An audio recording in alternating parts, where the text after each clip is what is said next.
Everybody face the east, face the east. Brothers, let the sisters sit.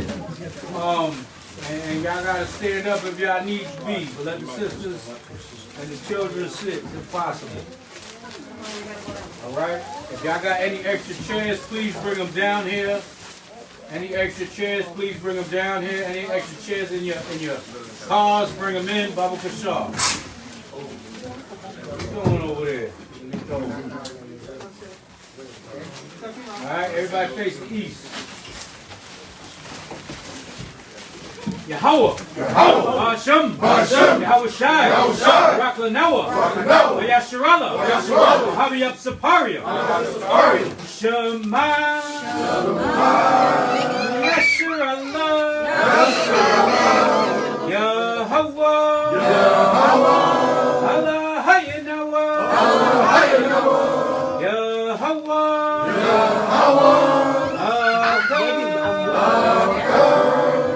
Shema,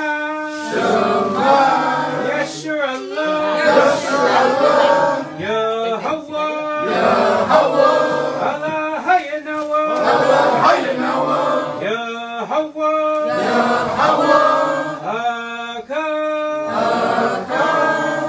Kala Yahweh, Kala Yahweh, Thawadah, Yahweh, Hashem, Yahweh Shai, Aman, Abayinawa, Shabbat Shemayim, Kodash, Hayah, Shemka, Yahweh, Malakwafka, Daba'ah, Ratzazaka, Hayah, Aisha, Ratzazah, Hawa, Hayah, Shemayim, Dananawa, Lacham, Hal, Yawum, Wasalaknawa, Wafnawa, Wasalaknawa, Wafyanawa, Wala'ah, Dabayanawa, Wanasayawan, Abo, Hawashainawa, Man, Rai, Gaya, Laka, Hamalakwa, Waha'ala, Wahata Paraf, Lai Walamyam, Aman, Kalaya. Praise the mighty Yahweh. Because he's worthy to be praised. Hallelujah. So this is Psalms 136. After you hear, for his mercy endure forever, we're going to bring it in strong. Y'all say Kala Yahweh. Alright? After every time. Oh, give thanks unto Yahweh, for he is good, for his mercy endure forever. Oh, give thanks unto Yahweh, God of gods, for his mercy endure forever. Oh, give thanks unto Yahweh, Lord of lords, for his mercy endure forever. To him who alone doeth great wonders, for his mercy endure forever. To him that by wisdom made the heavens, for his mercy endure forever. To him that stretched out the earth above the waters, for his mercy endure forever. To him that made great lights, for his mercy endure forever. The sun to rule by day, for his mercy endure forever. The moon and stars to rule by night, for his mercy endure forever. To him that smote Egypt and their firstborn, for his mercy endure forever. And brought out Israel from among them, for his mercy endure forever. With a strong hand and with a stretched out arm, for his mercy endure forever. To him which divided the Red Sea into parts, for his mercy endure forever. And made Israel to pass through the midst of it, for his mercy endure forever. But overthrew Pharaoh and his host, in the Red Sea, for his mercy endure forever. To him which led his people through the wilderness, for his mercy endure forever. To him which smote great kings, for his mercy endure forever. And slew famous kings, for his mercy endure forever. Sihon, king of the Amorites, for his mercy endure forever. And Og, king of Bashan, for his mercy endure forever. And gave their land for a heritage, for his mercy endure forever. Even in heritage unto Israel, his servant, for his mercy endure forever. Who remembered us in our low estate, for his mercy endure forever. And have redeemed us from our enemies, for his mercy endureth forever. Who giveth food to all flesh, for his mercy endureth forever. Oh, give thanks unto Yahweh, unto the God of heaven, for his mercy endureth forever. Thawadah Yahweh. Thawadah Yahweh. Hashem Yahushai. Hashem Yahushai. Kalayah. Kalayah. Kalayah. Kalayah. Amen. God. That's how we bring it in strong, man. That's how we bring it in strong. All praises. Everybody have a seat. Get a seat where you fit in. Definitely let the elders sit down. You stay in here, right? Okay, so we got a couple of more chairs right here. Got the squat when you can. Elder, you want to sit? Sit down? I need one of the taller chairs. The taller ones? Okay, you can sit there, elder. Go ahead.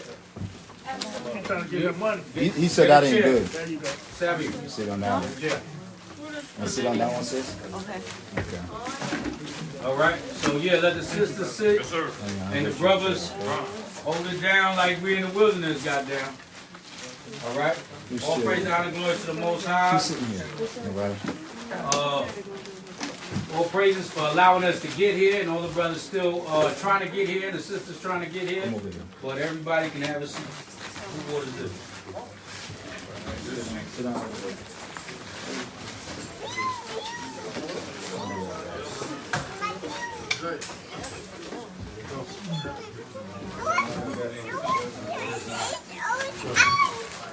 So everybody know what today is? You need to see, sister. Dedication. Feast of dedication. Are y'all dedicated? Working on it. That was very weak. Definitely working on it. Y'all working on it? I am. I know that's Definitely, right. but it's the Feast of Dedication, also known as the Feast of what? Y'all gonna cheat if y'all see the balloons upstairs. What is also known as? Feast of Lights.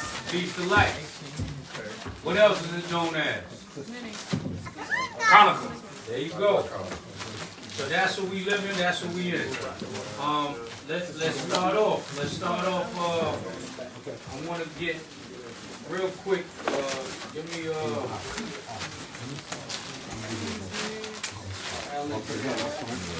anybody that got the the Zondervan Compact Bible Dictionary. We're going to go into a little bit of commentary from the so-called white man. All right. If you're an Israelite, especially on these streets, you should have this Bible dictionary. If it's not on you today, we understand, but you should have it in your archive. All right. This is one of the Bible dictionaries that all Israelites use on the streets. All right. So let's get Alexander the Great. Somebody get Daniel 8 and 18. Go ahead.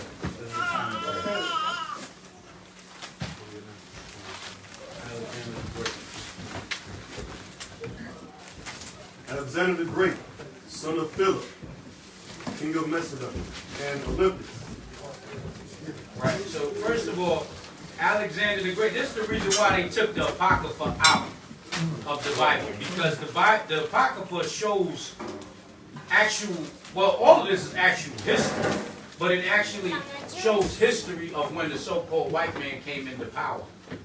And this is why they say that we're a hate group, because we teach the truth out of the Bible. You understand? And this is actual history that their scholars don't deny, that they teach you about Alexander the Greek.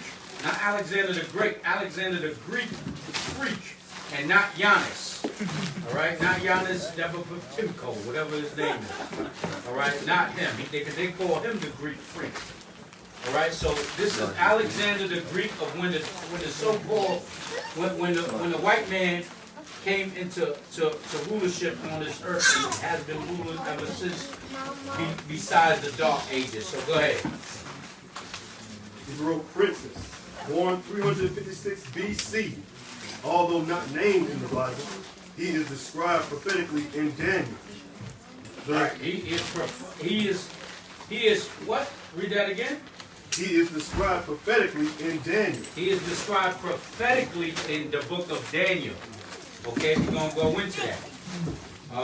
Daniel 8 and 11. Don't let go of that, though. All right? Daniel 8 and 11.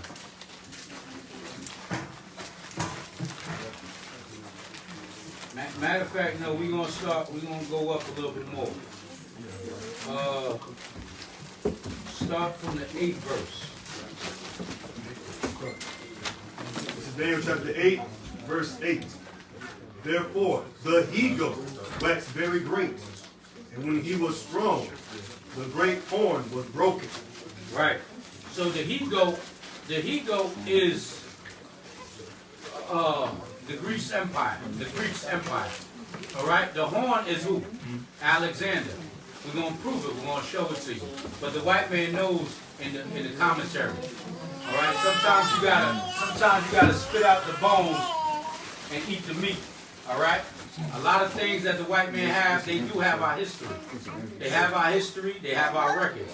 So certain things we gotta go to read and just show. It helps prove our points in the Bible. So that's why we're going to that. Okay, go ahead. And forth came up 4 notable ones toward the 4 winds of heaven. So who's his 4 notable ones? Okay, the 4 notable ones is his 4 generals after he died. We're going to show you that in the Apocrypha, the 1st chapter. All right, Maccabees, the 1st chapter. Okay, go ahead. Verse 9. And out of one of them came forth a little horn, which waxed exceeding great toward the south, and toward the east, and toward the pleasant land. Go ahead. And it waxed great, even to the host of heaven. Right, and now who's that horn that came out of that? Out of them 4 generals? Anybody know?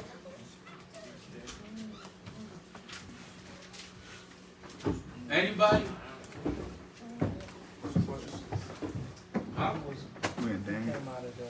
Get the 1st chapter of Maccabees real quick. Antiochus Epiphanes IV. There you go. Okay, there you go. So this is history, but this is Bible. This is prophetic.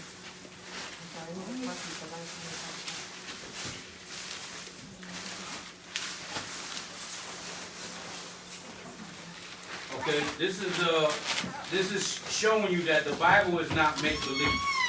It's far from make believe. Okay, la'ah, Jojo, la'ah. All right. Somebody who got Maccabees? Maccabees. All right, we got to read it loud because the people on the live stream can't hear us because we ain't got no microphones. All right. So let's go to this real quick. We're gonna keep Daniel's the 8th chapter. Just ride with us back and forth. All right. Go ahead. 1st chapter 1, verse 1. The book of 1st Maccabees, chapter 1 and verse 1. And it happened after that Alexander, son of Philip, the Macedonian, who came out of the land of Chittim, had smitten Darius, king of the Persians and Medes. Right, because that was the kingdom before the Greeks. Before the Greeks came into power, it was the Persians and the Medes ruling. Go ahead. That he reigned in his stead, the first over Greece. The first over Greece, okay? That's that horn that came out that goat. Okay, go ahead. And made many wars, and won many strongholds, and slew the kings of the earth. That's what he was doing. Okay, that's why they call him Alexander the Great. But there was nothing great about this damn demon. Right. All right, because if y'all do the history, y'all find out that he was sleeping with everything under the heavens. Okay, go ahead. Verse 3. And went through to the ends of the earth, and took spoils of many nations, and so much that the earth was quiet before him. Whereupon he was exalted, and his heart was lifted up. And who does that sound like? That sounds like the so-called white man. Right. Okay, he goes everywhere. He puts his sanctions on other countries. He tells them they can't have nuclear missiles, but we can. You can't do this. You can't do that. How you going to somebody else's land and tell them what they can't do? That's like somebody coming to your house, right? And they tell your wife she got to go in the kitchen and cook something right in front of you. You can't do nothing about it. Imposing their life on you, their ways. Right. Right. Go ahead. Verse 4. And he gathered a mighty strong host, and ruled over countries, and nations, and kings, who became tributaries unto him. And, And you remember, it say he go to war with the host of heaven. That's what it tells you in the book of Daniel. Okay, go ahead. Verse 5. And after these things he fell sick, and perceived that he should die. Right, because he done caught something. He caught the monster. All right, he caught the monster, and it was just time for him to go. Go ahead. Verse 6. Wherefore he called his servants, such as were honorable, and had been brought up with him from his youth, and parted his kingdom among them, while he was yet alive. So now let's go back to Daniel, because this is his 4 generals that is speaking about. Now read that part of, verse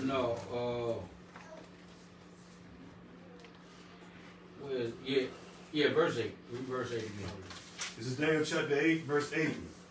Therefore, the he-goat waxed very great, and when he was strong, the great horn was broken. And for it came up 4 notable ones toward the 4 winds of heaven. So that was the four generals that he passed his kingdom to. Okay, so they can rule in his stead. Go ahead. Verse 9. And out of one of them came forth a little horn. Oh yeah, we didn't get to that part. Let's go back to Maccabees. Go ahead. First Maccabees chapter 1 and verse number 7. So Alexander reigned 12 years, and then died. And his servants bare rule, every one in his place. And after his death, they all put crowns upon themselves, so that their sons after them many years. Right. And that's what you're supposed to do. You're supposed to have somebody, you're supposed to raise up somebody else. And more than likely it's supposed to be your seed. All right? To rule next. Huh? No? What happened? I read. All right, so anybody know the four general names? Khan, Lysimachus, Casimir, Ptolemy, Seleucus. What? Okay, you know. Who's that? That boy bio right there. He got his notes open? Okay, off the rip. Say it again slowly so everybody can hear. Khan, Casimir, Ptolemy, Lysimachus, and Seleucus. There you go. Y'all heard that? Everybody heard that? Yeah. So it's Ptolemy, Seleucus, Cassander, and Lysimachus. All right. What did they rule? Lysimachus had Asia Minor. Cassander had Macedonia. Seleucus had Syria, Babylon, Persia, and India. Ptolemy had Egypt, and that's part of the 4 winds. You understand? So this Bible prophecy is actual Bible history, is actually world history. But that's why they took this Apocrypha. Okay, go ahead. And after his death, they all put crowns upon themselves, so that their sons after them many years, and evils were multiplied in the earth. And that's what happens when the white man rules. Evils are multiplied on the earth. And this is why they take this out. Go ahead. Verse 10. And there came out of them a wicked root, Antiochus, surnamed Epiphanes, son of Antiochus the king. So let's go back to Daniel's the 8th chapter now. Okay. Verse 9. Daniel chapter 8, verse 9. And out of one of them came forth a little horn. So that's the little horn that came out of the 4 notable ones. Antiochus Epiphanes. Okay, go ahead. Which waxed exceeding great toward the south, and toward the east, and toward the pleasant land. Verse 10. And it waxed great, even to the host of heaven. And it cast down some of the host and of the stars to the ground. And who's the host and the stars? The Israelites. Israelites. Okay? That's why when you read about the stars falling from heaven, that's us as well as it also is twofold. It goes for the celebrities and everybody. All right? But go ahead. And stamped upon them. Right, and he stamped upon them. Now let's go back to Maccabees. First Maccabees chapter 1 and verse 10 again. And there came out of them a wicked root, Antiochus, surnamed Epiphanes, son of Antiochus the king, who had been in hostage at Rome, And he reigned in the 137th year of the kingdom of the Greeks. So now let's go back to the Bible dictionary. Go ahead. When it says from Daniel, he was prophesied in Daniel. Go ahead. He is described prophetically in Daniel, the he-goat, from the west with a notable horn between his eyes. He came against the ram with 2 horns. And who was the ram with 2 horns? Persian and Medes. Persians and the Medes. That was the kingdom before us. Because Daniel he prophesied, he seen all of the kingdoms. Okay, so the ram with 2 horns was the Persians and the Medes. This thing is real. This is not a fairy tale, and this ain't no white man book. Okay, go ahead. Which was standing before the river, defeated the ram, and became very great until the great horn was broken, and 4 notable ones came up from it. Daniel 8:5-8. The prophecy identifies the ram as the kings of Media and Persia, the goat as the king of Greece, the great horn being the first king. When he fell, 4 kings arose in his place. Daniel chapter 8:18, verse 22. And y'all can write this down. Everything that y'all hear, if y'all got y'all notepad, y'all should have y'all notepads if y'all know what's going on. Yeah, I want to ask, what definition, what word is that? Alexander the Greek. Okay, come on. Yeah, and when you look it up, what page is that? It's page 31, 30 and 31. Page 30 and 31 in the Zondervan Bible Dictionary. Okay, go ahead. The historical fulfillment is striking. Alexander led the Greek armies across the Hellespont into Asia Minor in 334 BC and defeated the Persian forces at the river Racinus, moving with amazing rapidity. The he-goat touched not the ground. Daniel 8, verse 5. He again met and defeated the Persians at Isis. Turning south, he moved down the Syrian coast, advancing to Egypt, which fell to him without a blow. Turning again to the east, he met the armies of Darius. Egypt fell to him without a blow. Egypt was no match. You know why? Because Daniel prophesied that the Most High was with these kings of the earth. The Most High put the power on these kings, on these nations. Just like right now, you look how feeble Esau is. Then you look at certain brothers like Kimbo Slice, like Shaquille O'Neal, like, you know, these big dookie brothers like Yaakov, man. You know what I'm saying? And then you look at how feeble the so-called white man is, and you be like, how did they really take over us? You see what I'm saying? They're not even spiritually strong. They kill themselves when they lose their job. You understand? But it's a divine intervention. The Most High put that spirit upon them and took the spirit from us. Because ain't no way. There just ain't no way. It's not. Without the Most High's help. Okay? Go ahead. He met the armies of Darius for the last time, defeating them in the battle of Arbela, east of the Tigris River. And who are the ancient Persians today? The East Indians. The East Indians, Elam. You see, this is real history. Okay, go ahead. Rapidly, he occupied Babylon, then Susa. And wait a minute, what are Elam? Are they Shemitic? Yes. So if you hate the Elamites, you're actually anti-Semitic too, right? Nobody want to talk about that though. But that's another story. Go ahead. Rapidly, he occupied Babylon, then Susa, and Persepolis, the capitals of Persia. He later marched his armies eastward as far as India, where they won a great battle. The army, however, refused to advance farther, and Alexander was forced to return to Persepolis. While still making plans for further conquest, he contracted a fever. See, now they're going to lie. He contracted a fever. What kind of fever? Them cold sweats, Negro. You know what I'm saying? Them cold sweats from that monster. Go ahead. Weakened by the strenuous campaign and increasing dispensation, he was unable to throw off the fever and died in Babylon. Right. He had either AIDS, they say syphilis, they say everything. He probably had COVID. Well, you know, they still do that to this day. I mean, you got to think about other so-called Edomite leaders that everybody fought that was tyrannical. Al Capone.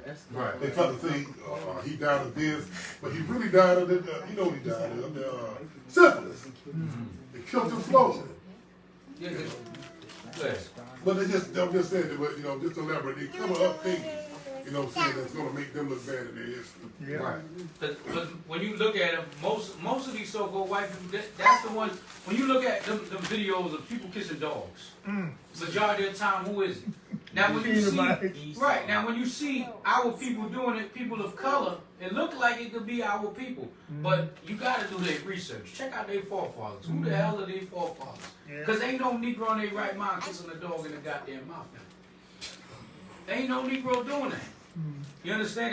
They gotta be a demented or diabolical spirit on you to sit. The dog licks his ass.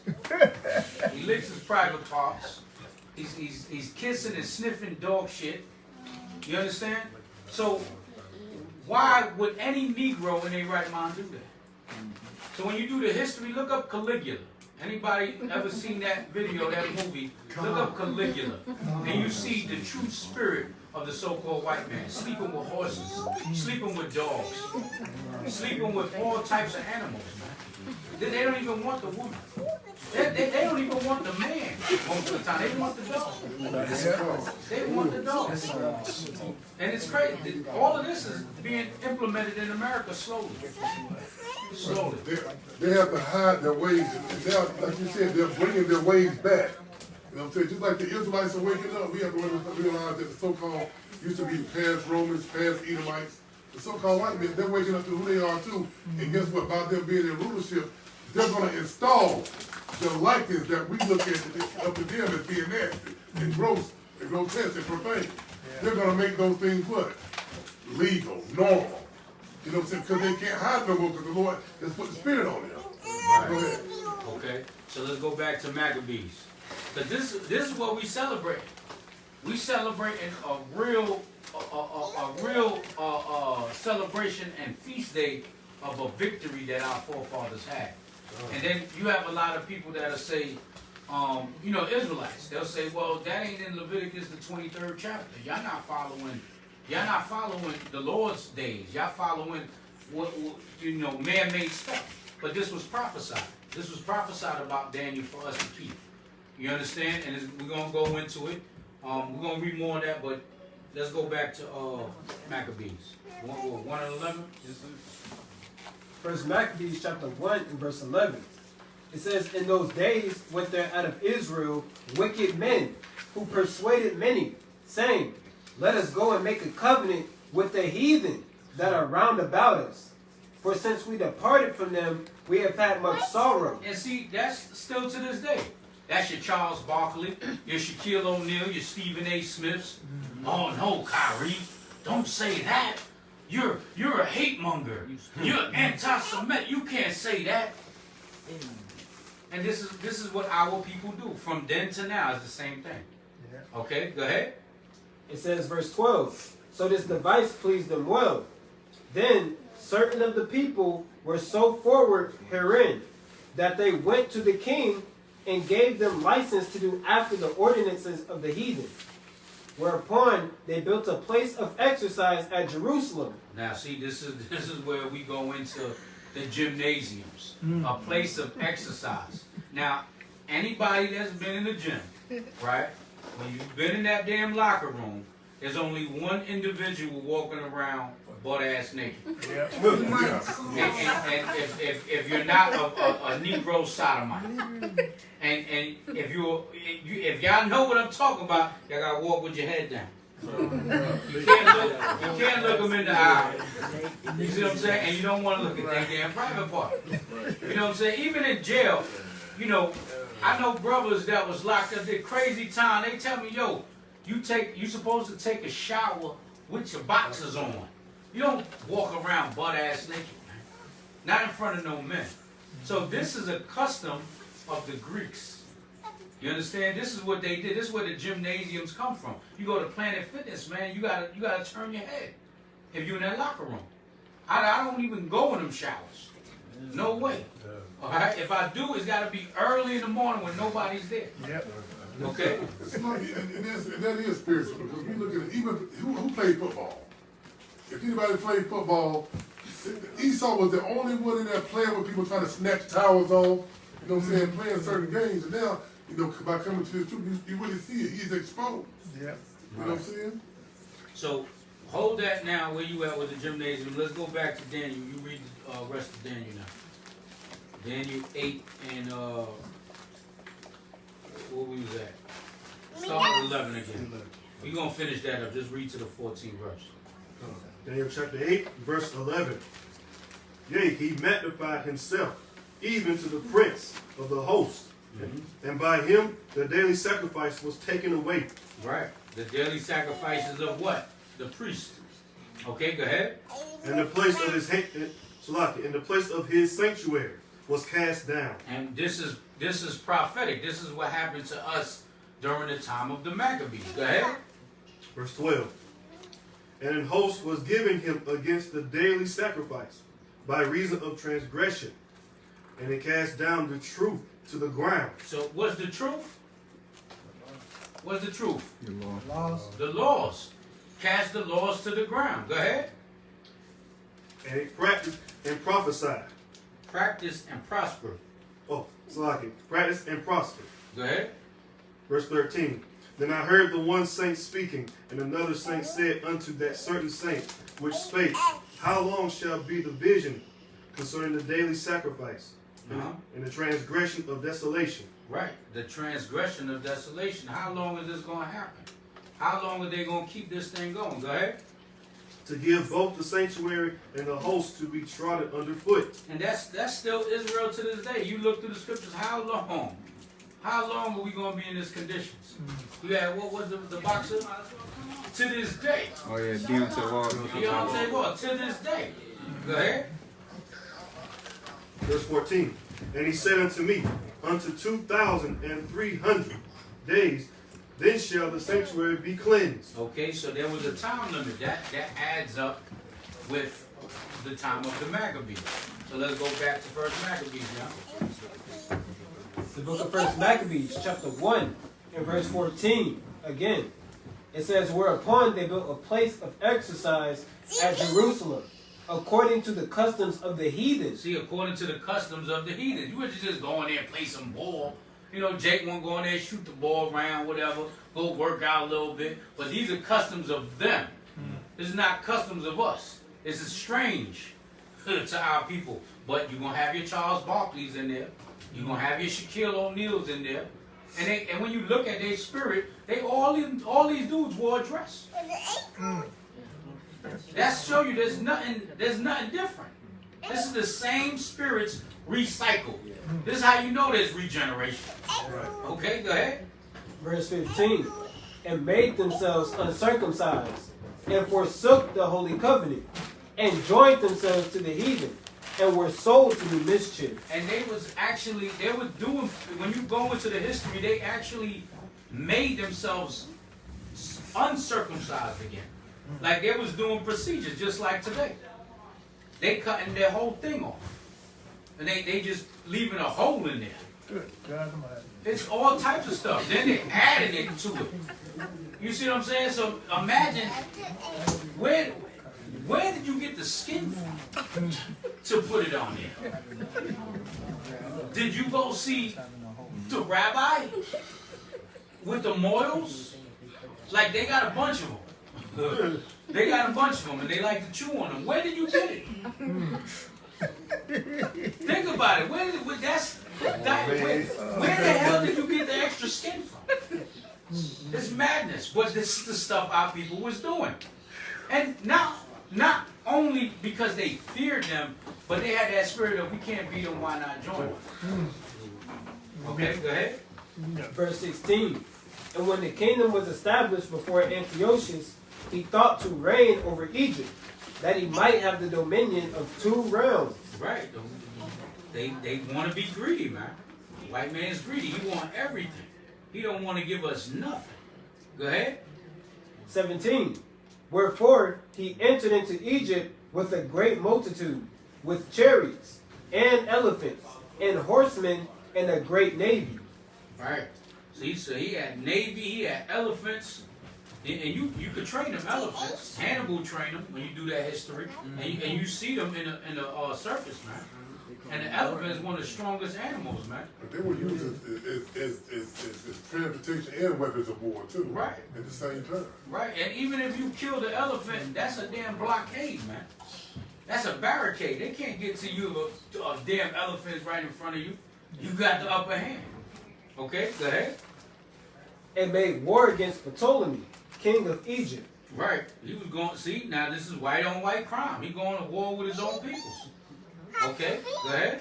But Ptolemy was afraid of him and fled, and many were wounded to death.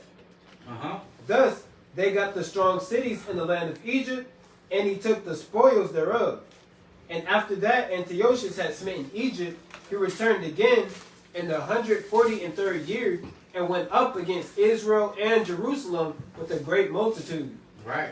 Okay, go ahead. And entered proudly into the sanctuary, and took away the golden altar and the candlestick of light, and all the vessels thereof. See, he went in there proudly.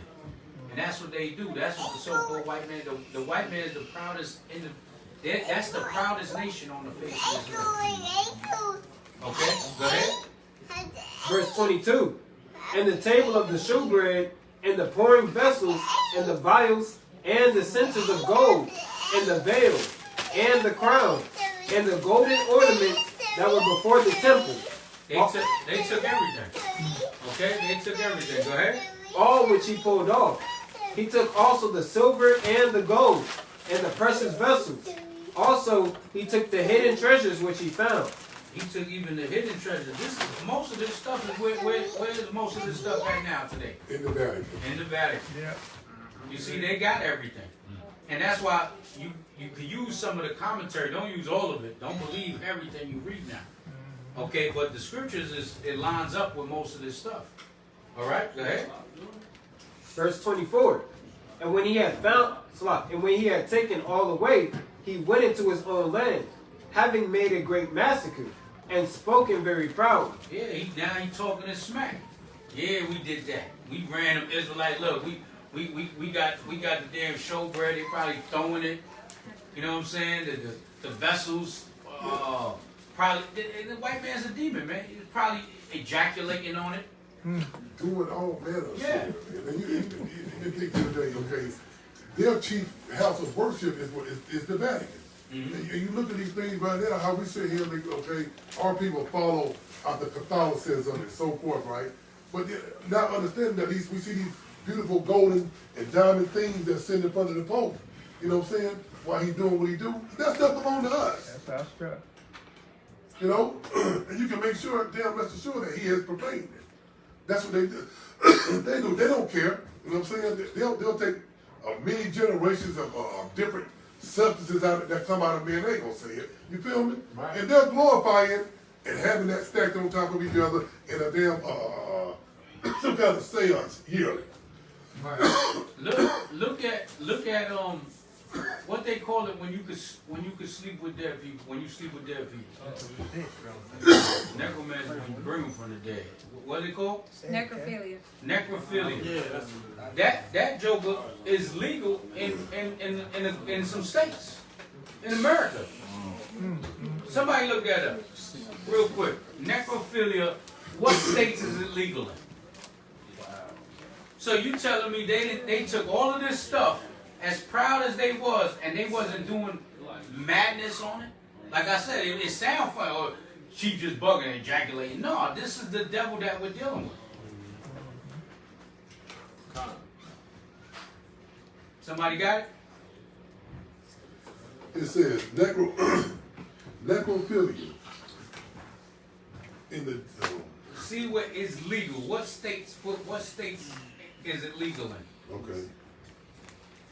In New York, it says it's just a misdemeanor. In New York, it's just a misdemeanor. Oh. It says Kansas and Louisiana. Kansas and Louisiana. And what else? I know that ain't it. They say they're trying to change it in Massachusetts. this is a thing. Canada This is a real thing. This is in America. People are sleeping with corpses. And it's legal.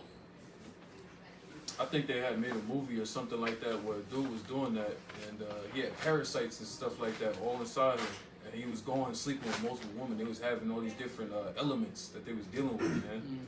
Fevers, all types of stuff, just like what you was talking about with Alexander the Great, man. Right. The freak, man. So these different things, yeah, like you said, it's coming back on the earth. Right. It's not, you know what it is? It's been here. It's just being exposed now because we're waking up. So right. the son of perdition is being revealed. And that's our job.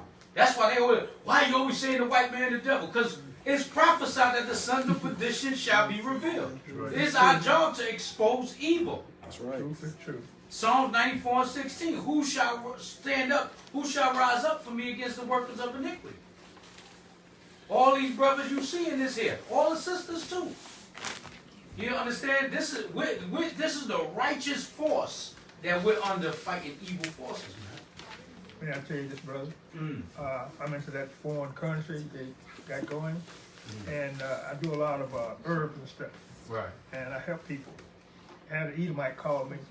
She had hookworms from her dog. She was bleeding from her hoo-ha.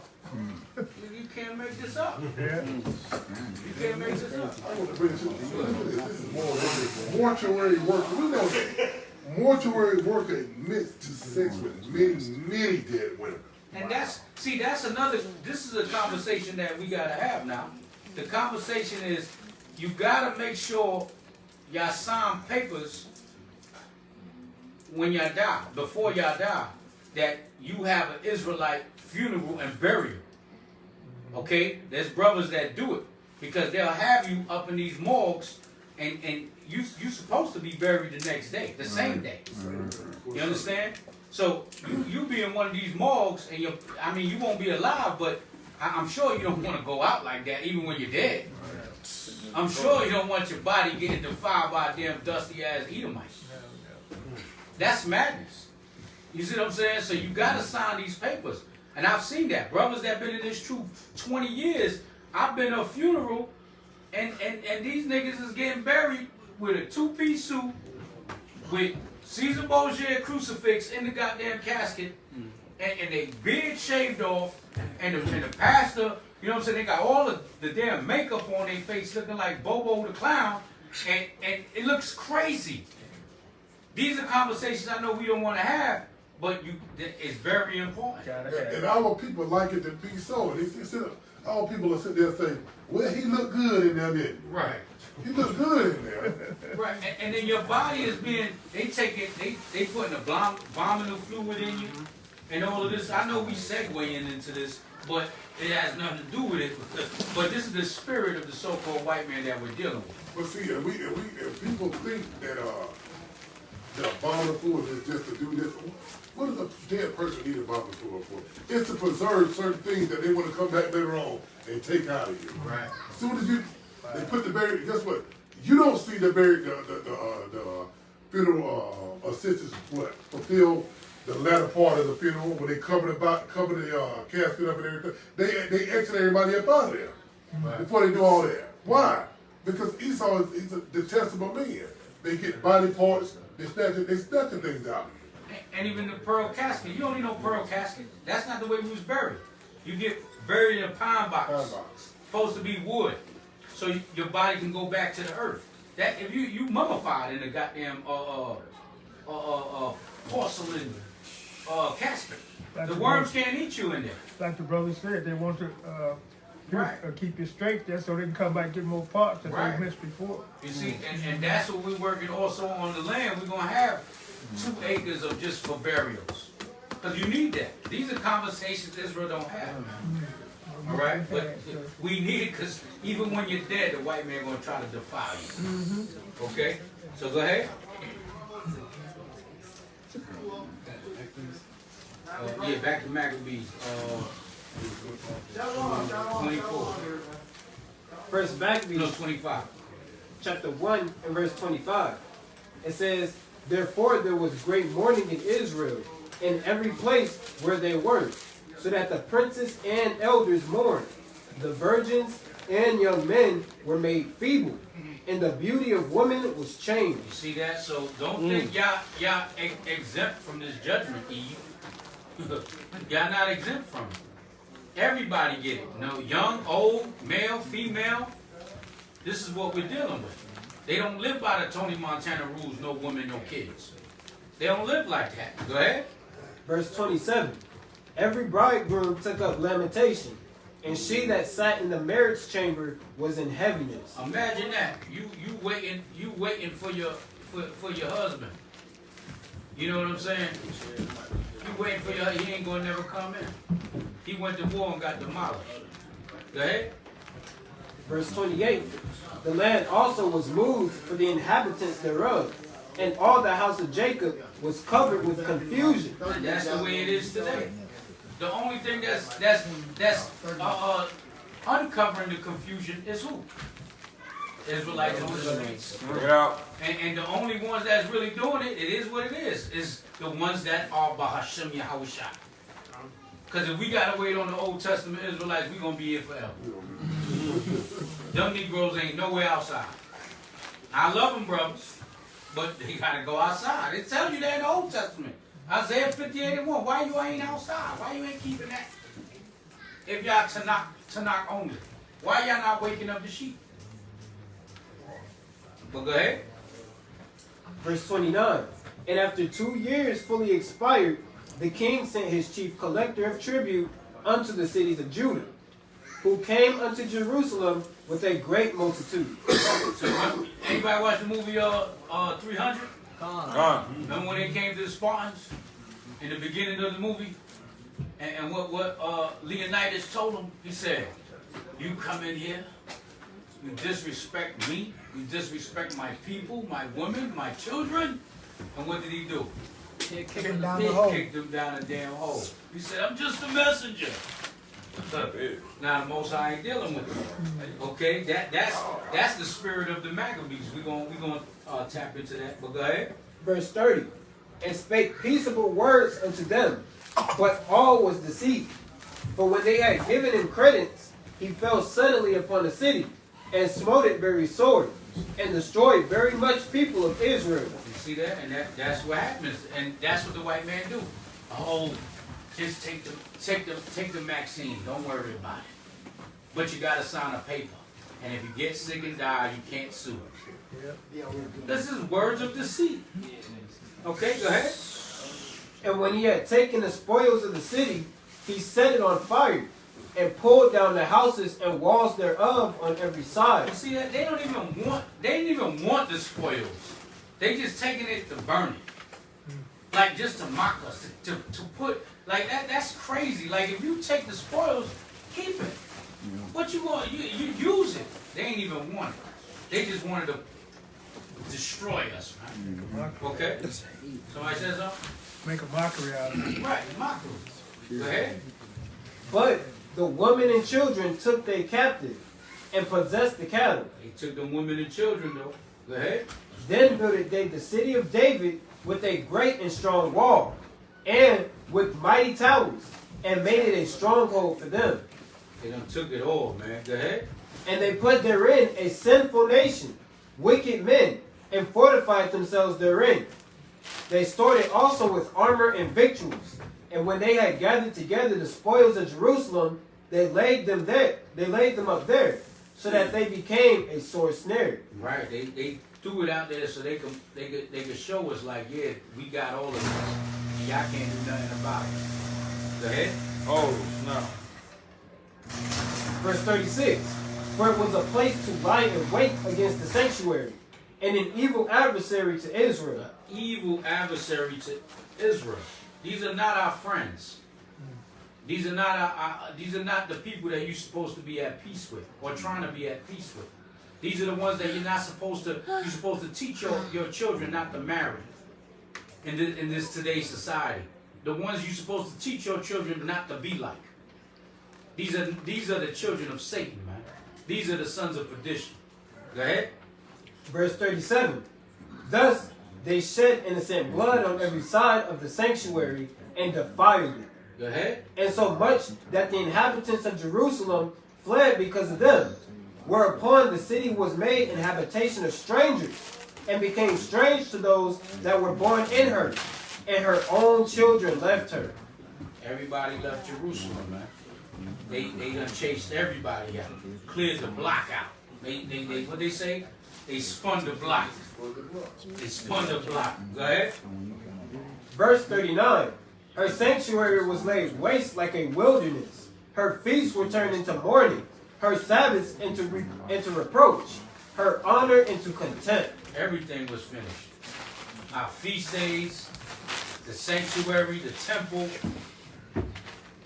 Go ahead. As had been her glory, so was her dishonor increased, and her excellency was turned into mourning. And that's what happened. Okay, we're gonna skip a few, but we're gonna try to read more of this, just so we can get to the while all of this is happening, right? You got Israelites sitting there like, yo man, this is how the Maccabees said, yo man, see this ain't gonna keep happening now. Y'all ready? You know what? Y'all sharp y'all swords, man. And Israelites still this day, and to the end of this truth, I have a problem with certain brothers that's getting the spirit on them. The Lord is putting the spirit on certain brothers, man. You know what I'm saying? The scripture says what? Curses he that holds his sword back from blood, right? You know what I'm saying? One day it's going to happen. Right. It's going to happen. But it's going to be a little different. We're going to be led by H.O.I. You know what I'm saying? So you can't get, ill because the brother is thinking this thing and talking and conversing amongst each other, because the Lord said what? That those who fear the Lord, they spoke often to one another. You feel me? They speaking to each other and merge speaking to each other in the morning. And they're thinking, how long we going to be here? How long these people going to be ruling over us? You know what I'm saying? But you know how Jake talking these damn days?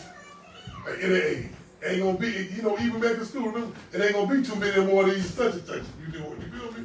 That spirit is going to be back upon us soon, real soon. And listen, we don't teach offense. Israelites are not an offensive people. We defense. So there's nothing wrong with self-defense. But we're not out here beating up Edomites and hanging them up.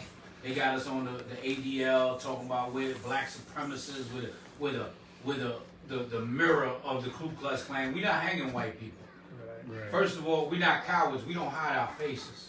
True. You understand? That's what they do. They hide their faces. They're your politicians. They're your police officers, your judges. Probably your neighborhood-friendly white man. Mm-hmm. The one that live right next to you. They say, hi, neighbor, Mr. Rogers. Yeah, I've gone to colleges. Everybody. Okay? Well, go ahead. Verse 41. Moreover, King Antiochus wrote to his whole kingdom that all should be one people. And that's the same thing as today. That's the New World Order. Everybody gonna be one. We're all American. Until the police pull up to a black man's house. Yep. Right? We're all one. This is the stuff they tell you. Okay? The what was it? The amendments. It's not for us. No. But they tell you we're all one. And all people wonder why the so-called white man gets away with certain things, because it's still written in the books. You know what I'm saying? That they really in their books, a slave is being murdered or hurt by a white person cannot be tried in the court of law. But they do certain things just to keep us asleep. But then when they get away with it, we wonder why. Well, how they got away with it? Because it's not. The Jim Crow, even Jim Crow, they're still on the books. Right. So, but read that part again, and then the next verse. Verse 41. Moreover, King Antiochus wrote to his whole kingdom that all should be one people. Go ahead. And every one should leave his laws. See that? So that's what that was the point of it. We could all be one, so y'all leave y'all laws. And what they know, we leave our laws, we lose what? We lose our power. That they know this. This is how they do it. This is the reason why they keep Christianity. They keep the Jehovah's Witnesses knocking on your doors. They keep the Mormons knocking on your doors. That's harassment. Yeah, it is. But you knocking on our goddamn door. This is private property. How you get over here? Right, probably paying money and everything. Yeah, this is part of the design. Okay, to be one. Part of this, the world, the new world religion. You could be anything under the face of the earth except an Israelite. It's been proven with Hebrews to Negroes. It's been proven with Kyrie Irving. And they adamant about the mission they got. It's an adamant mission because guess what? It's the most important mission to the heathen. Why? Because if they let us catch a grip, it's over for them. They studied us. They know us. And they know it. They know our power. They know us, how we move, and how much Yahweh and through the power of Yahweh, he moves. He deals with us when we're doing this, and he don't deal with us when we're doing such. Go ahead. Verse 43, verse 42 again, and every one should leave his laws. So all the heathen agreed according to the commandment of the king. Yea, many also of the Israelites consented to his religion, and sacrificed unto idols, and profaned the Sabbath. There's going to be Israelites, always. You're going to have your Charles Barkleys, your Shannon Sharps. All right, go ahead. Verse 44, for the kings had sent letters by messengers unto Jerusalem and the cities of Judah, that they should follow the strange laws of the land, and forbid burnt offerings, and sacrifice, and drink offerings in the temple, and that they should profane the Sabbaths and festival days. And see, that goes back to today, how you're allowed to be anything, but until the black man says he's an Israelite, now is a problem. Now is a big thing. That's the same, this is the same spirit. These are the same people, man. Go ahead. Verse 46, and pollute the sanctuary and holy people, set up altars and groves and chapels of idols, and sacrifice swine's flesh and unclean beasts. This is what they did to the sanctuary. This is the abomination of desolation. Okay, go ahead. That they should also leave their children uncircumcised, and make their souls abominable with all manner of uncleanness and profanation. Right. It was illegal to circumcise your own children. Go ahead. To the end they might forget the law and change all the ordinances. You see that? That's key right there. To the end that they might forget the law, man. We pull the same move on us here. Right. The same move. This is all strategic, man. Right. This is all strategic and the devices and the wiles of Satan. Go ahead. Verse 50. And whosoever would not do according to the commandment of the king, he said he should die. That's it. If you don't do as thou will, you gonna die. Go ahead.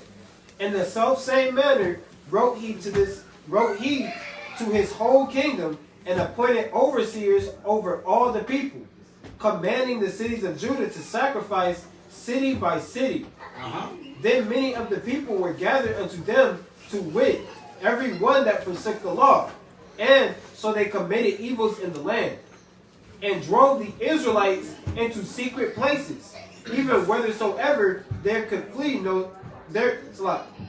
even wheresoever they could flee for security. Right, so still to this day, sometimes in some of y'all brothers' jobs and sisters' jobs, you gotta tuck in your fringes.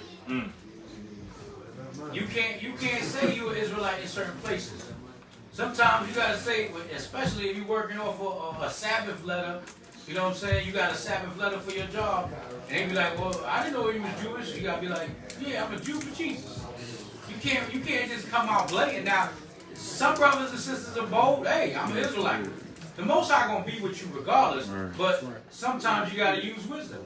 You got whole camps that say, don't wear your fringes at all, brother. You gotta use wisdom. You can't go into the workplace with the fringes. You know what I mean? And yeah, if there's a job that you can't wear your fringes in, tuck them in, or keep them in your book bag once you clock out. Put that joker on and get up out of there. But don't tell people you're not supposed to wear fringes at all. You just a scary individual. You might as well get uncircumcised again. Go find some foreskin. Come. Cause I actually worked at a job when we was you know they got the training the training thing, the modules. It specifically said you cannot wear fringes in the building. I got a picture of it. It specifically said this was a retail. It specifically said there could be no fringes on your clothes. Specifically, but you can wear ripped jeans and all that, but no fringes. And it's starting to get out there. They starting to recognize what the fringes are. That's right. They starting to say like they calling us fringe groups. Yeah, actually, when I was working over at Cumming at American Boa, my first day there, I sat there and had the orientation and everything like that. Another Jake came up to me. He was the supervisor. He said, "Yeah, you can't wear those fringes." I said, "What you mean?" So why I can't wear them? He got stuff hanging off the side of his shirt. He sat there and was like, "Yeah, just tuck them in or something." I let him rock, man. I sat there and I kept him out. But Satan jumps on our people, man. It's getting real in the field, man. It's getting real in the field. That's like, especially me. I'm the only one at my job with fringes. Anybody said in the new year? Yeah, I feel like it's coming. it's definitely coming, and it's eventually it's gonna be illegal. It's going to be illegal. It's gonna be illegal, just like this time. It's gonna be illegal. We're gonna have to. That's when we won't be able to be on the streets no more. Right. And you know, this is a true thing that I want brothers and sisters to think about these things too. The days that we're coming upon, these same days, these same type of things that was going on in Maccabees, it's going to be coming back right back here in America. You know what I'm saying? They're going to try to force you to do certain things, outlaw certain things. You know what I'm saying? So this is the things that we're coming upon. And I got a story. I remember 5 years ago when I had moved back to Georgia. 4 years ago, I moved back to Georgia, and I started driving for Walmart. And there were like 7 other brews that drove up there.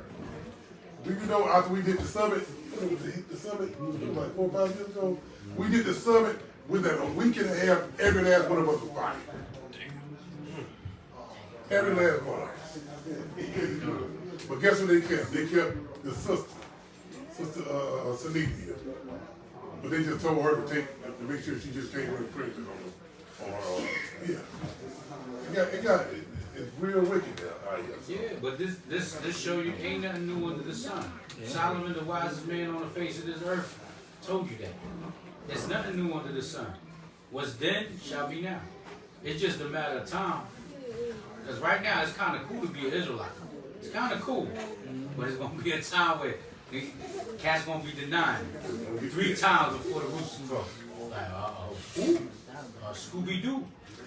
Oh, The president just made a anti-Semitic task force. Right. So I don't know what that sound like that's us. Right.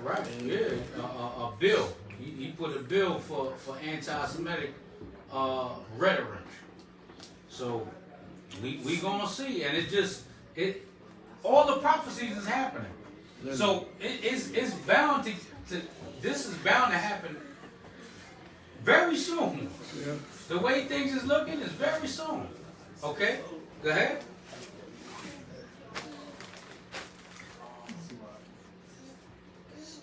Verse 42, and it says, "And every one shall leave his laws."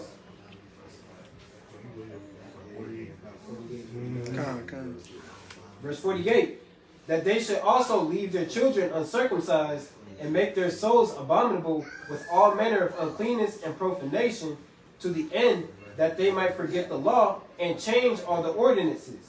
And whosoever would not do according to the commandment of the king, he said he should die. In the selfsame manner wrote he to his whole kingdom, and appointed overseers over all the people, commanding the cities of Judah to sacrifice city by city." Verse 52, "Then many of the people were gathered unto them, to wit, every one that forsook the law, and so they committed evils in the land, and drove the Israelites into secret places, even whithersoever they could flee for security." Verse 54, "Now the 15th day of the month, Caslu, in 145th year, they set up the abomination of desolation upon the altar." That was prophesied in the book of Daniel.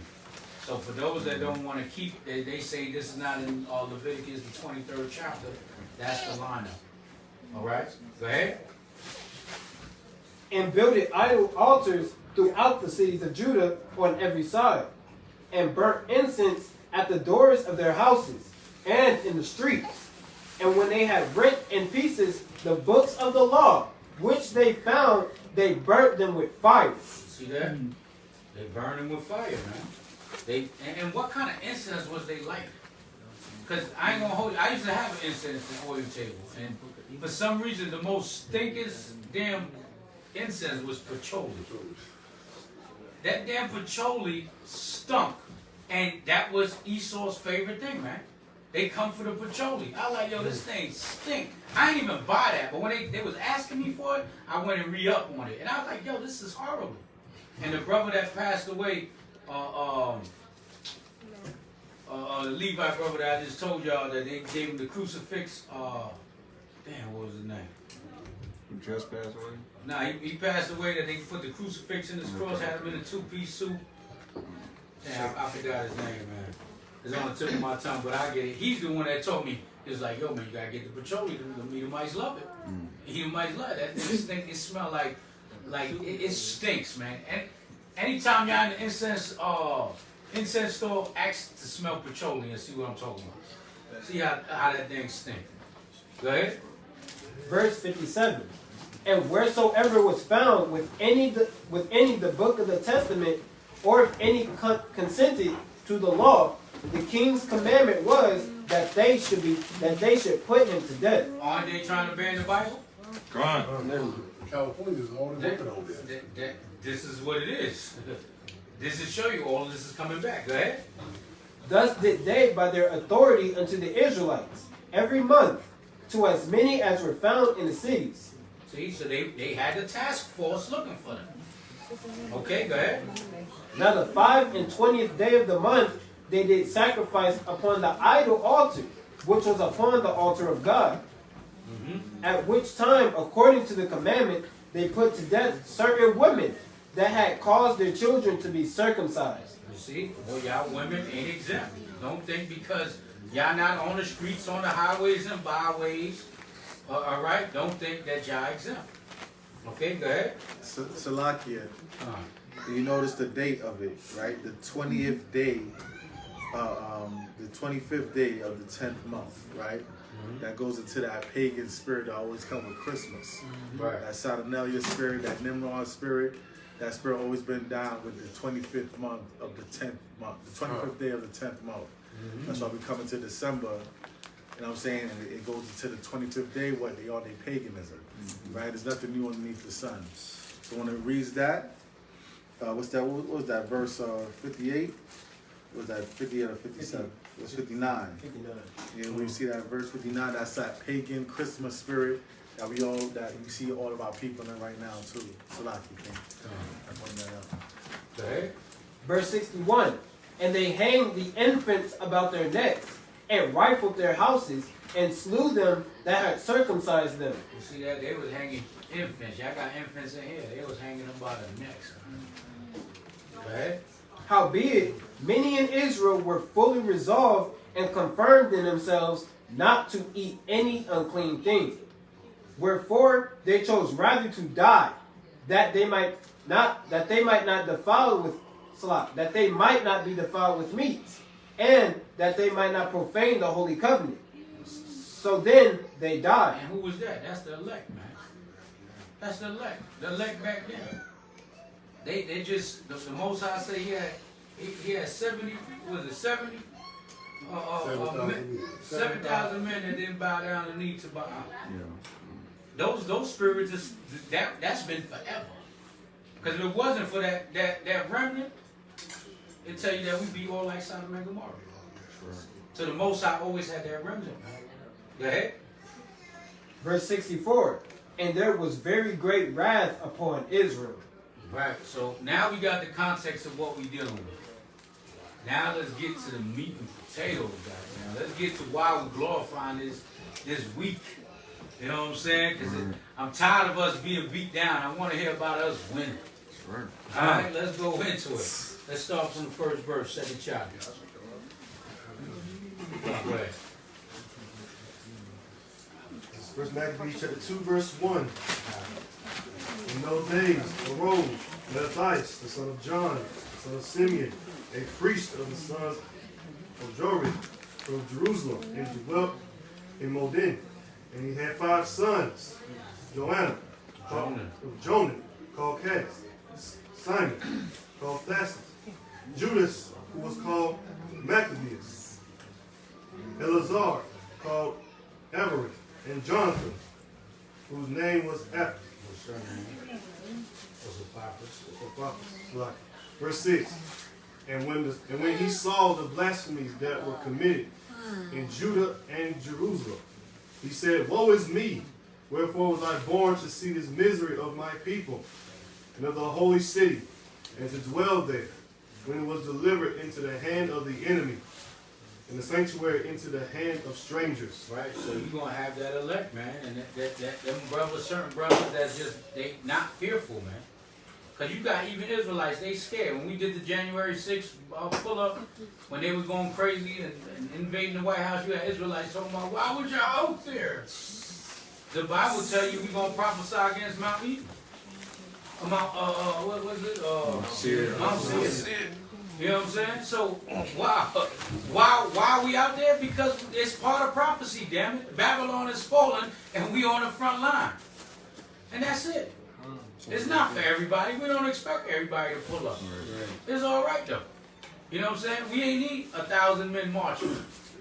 A couple, 7, 8 brothers. You know what I'm saying? In front of 1,000, about 20, 30,000 Edomites going crazy, climbing walls like Spider-Man. Go ahead. Verse 8. And just to mind you, when you read, we just read, it was just Mattathias and his sons. It wasn't a whole big army. You know, later on, that spirit of bravery and that spirit of war was contagious from them, and they passed it to the other men. You know, they riled those soldiers up. But you don't need, the Most High don't deal with numbers. Okay, go ahead. Verse 8. Her temple is become as a man without glory. Her glorious vessels are carried away into captivity. Her infants are slain in the streets. Her young men with the sword of the enemy. What nation hath not had a part in her kingdom and gotten of her spoils? All her ornaments are taken away. Of a free woman she has become a bondslave. And behold, our sanctuary, even our beauty and our glory, is laid waste, and the Gentiles have profaned it. To what end, therefore, shall we live any longer? Then Mattathias and his sons rent their clothes and put on sackcloth and mourned very sore. Right. Go ahead. In the mean, while the king's officers, such as compelled the people to revolt, came into the city of Mother to make them sacrifice. So they didn't give a damn. They're going to make their sacrifice. Go ahead. Verse 16. And when many of Israel came unto them, Mattathias also and his sons came together. Then answered the king's officers and said to Mattathias on this wise. Hold on, dude. Now watch what's about to happen here. This is where you get your Charles Barkley, your Shannon Sharp, and all these fake wannabe leaders in Israel. You know what I'm saying? Leading people astray. Watch what's about to happen. Keep reading. Thou art a ruler and an honorable and great man in this city, and strengthened with sons and brethren. Now therefore come thou first, and fulfill the king's commandment, like as all the heathen have done. So they went to the mighty man. They went to the mighty man and came with that what? That pleasant, sore, soft tongue. Hey, you know, you're a great man. You feel me? You can do this. But they wanted to work for their good, not for the good of Yahweh. And there's going to be a lot of that that's going to be done in these last days that we're standing in right now. It's about to be accomplished real soon. You know what I'm saying? But like Chief says, all the fulfilled prophecy. Right, and every age group, every generation has that one individual that's on like a platform. Like during the 80s, the 70s, you have Muhammad Ali, right? You get one. Who was the next one? You had Muhammad Abdul Rauf. his name was also, it was changed to that from Chris Jackson. They banned him out of the NBA because he didn't want to stand up for the anthem. He didn't want to do that, and he was nice. Muhammad Abdul-Rauf was nice. You got what was this dude? The one that was on the 49ers, the taking the deal. Colin Kaepernick. Then you got Kyrie now. You see, so there's always that one example that puts that fire. Even if Jake still don't understand that we're Israelites, there's always an example of a brave, strong brother. You know what I'm saying? The Most High put that there so we can't all just be feeble, man. Right. There gotta be somebody leading the charge. And Esau strategically watch these people just to particularly come at them to why? If I can make him bold, I can rock the rest of them back to right. That's the aim. Right. But go ahead, kid. But mind you, the money that's involved now in these sports, that's why, you know, I don't know, Kyrie doing what he's doing now, but he's, for you to turn down that much money and not take the jab, you know what I'm saying? Because he could have took that jab and ate all last year. That man lost $100 million. That's a lot of damn money. More than likely, we ain't gonna see that into the kingdom. Everybody in this room, we ain't gonna see that type of bread into the kingdom. You know what I'm saying? Most High willing. So just think about it. For you to do that, that's a lot of integrity, man. To hold that line, that's the spirit of the Most High. The Most High used who he wanted.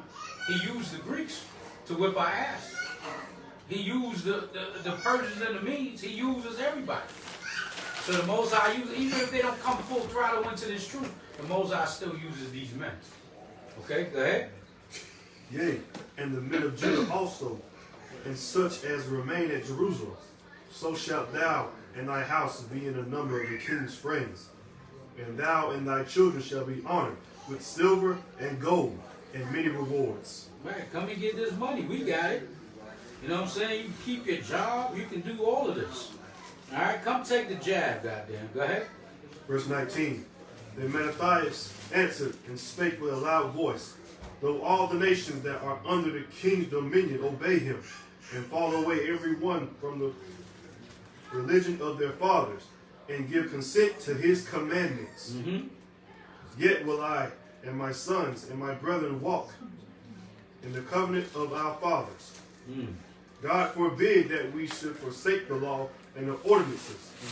We will not hearken to the king's words to go from our religion, either on the right hand or the left. That's cold, man. That's the spirit of Yahweh Shem Yahweh Shai. Ain't no folding, ain't no bending. Okay, go ahead. Verse 23.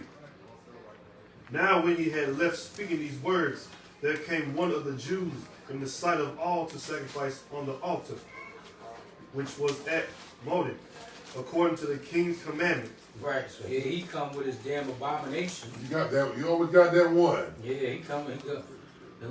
Pig feet, chitlins. Go ahead. Verse 24. Which thing when Mattathias saw, he was inflamed with zeal, and his reins trembled. Neither could he forbear to show his anger according to judgment. Wherefore he ran and slew him upon the altar. He took that man's head off, man. He said, nah, you ain't doing this. At least not in front of me. You know what I'm saying? Shalpar, you gonna come sit up here? You back good? I'd rather stand up for a little bit, King. All right. Okay, go ahead. Wow. Verse 25. Also the king's commissioner who compelled men to sacrifice. The commissioner. Who's the commissioner? What's his name? Something Silver. Adam Silver. Got there Adam Silver now. Go ahead. Salakia. And I also could go to the people that be in the background, the managers and all that type of stuff. Who did Michael Jackson call the devil again? Tommy Mottola. And who's the dude that was raping NWA? What's his name again? Jerry Heller. Right. Those are people too, the king's commissioners, the people that they sent to manipulate our people. They call them the handlers. The handlers. Right. They call them the handlers. There was a song concerning, was that Kanye made that song? About Tommy Mottola? Not Ice Cube. No, There was another one. No, there was another song. No Vaseline. No. Yeah, that's a good one. But you seen that though in the movie of NWA? When they seen the when he seen the Ice Cube song, the No Vaseline, and he got on Amalek, and he said, all of that kill the nigga stuff, they didn't mind. But when he was talking about killing the Jewish, he got crazy. He went crazy. He lost it. How dare he say that about Jewish people? How dare? And this dude, this demon said that on Breakfast Club when they asked him. Who was the guy? Garrett or something like that. Something. No, the guy that said when they asked him, why does he promote hip hop? Drill music. Leo Cohen. Yeah. He said, "Hey, son, we just gotta eat.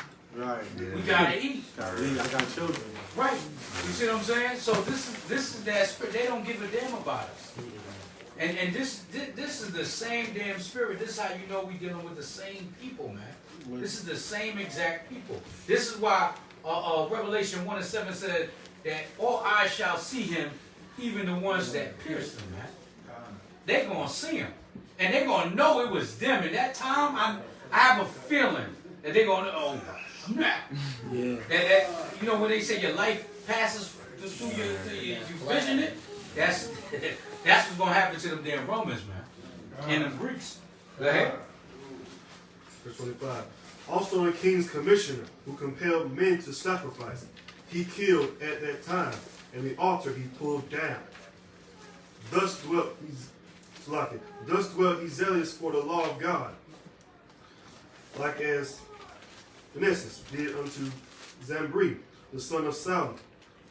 And Mattathias cried throughout the city with a loud voice, saying, whosoever is zealous of the law and maintaineth the covenant, let him follow me. Right, so let those follow him. So now, y'all can read the rest of that on your own. We're going to try to breeze through it a little bit.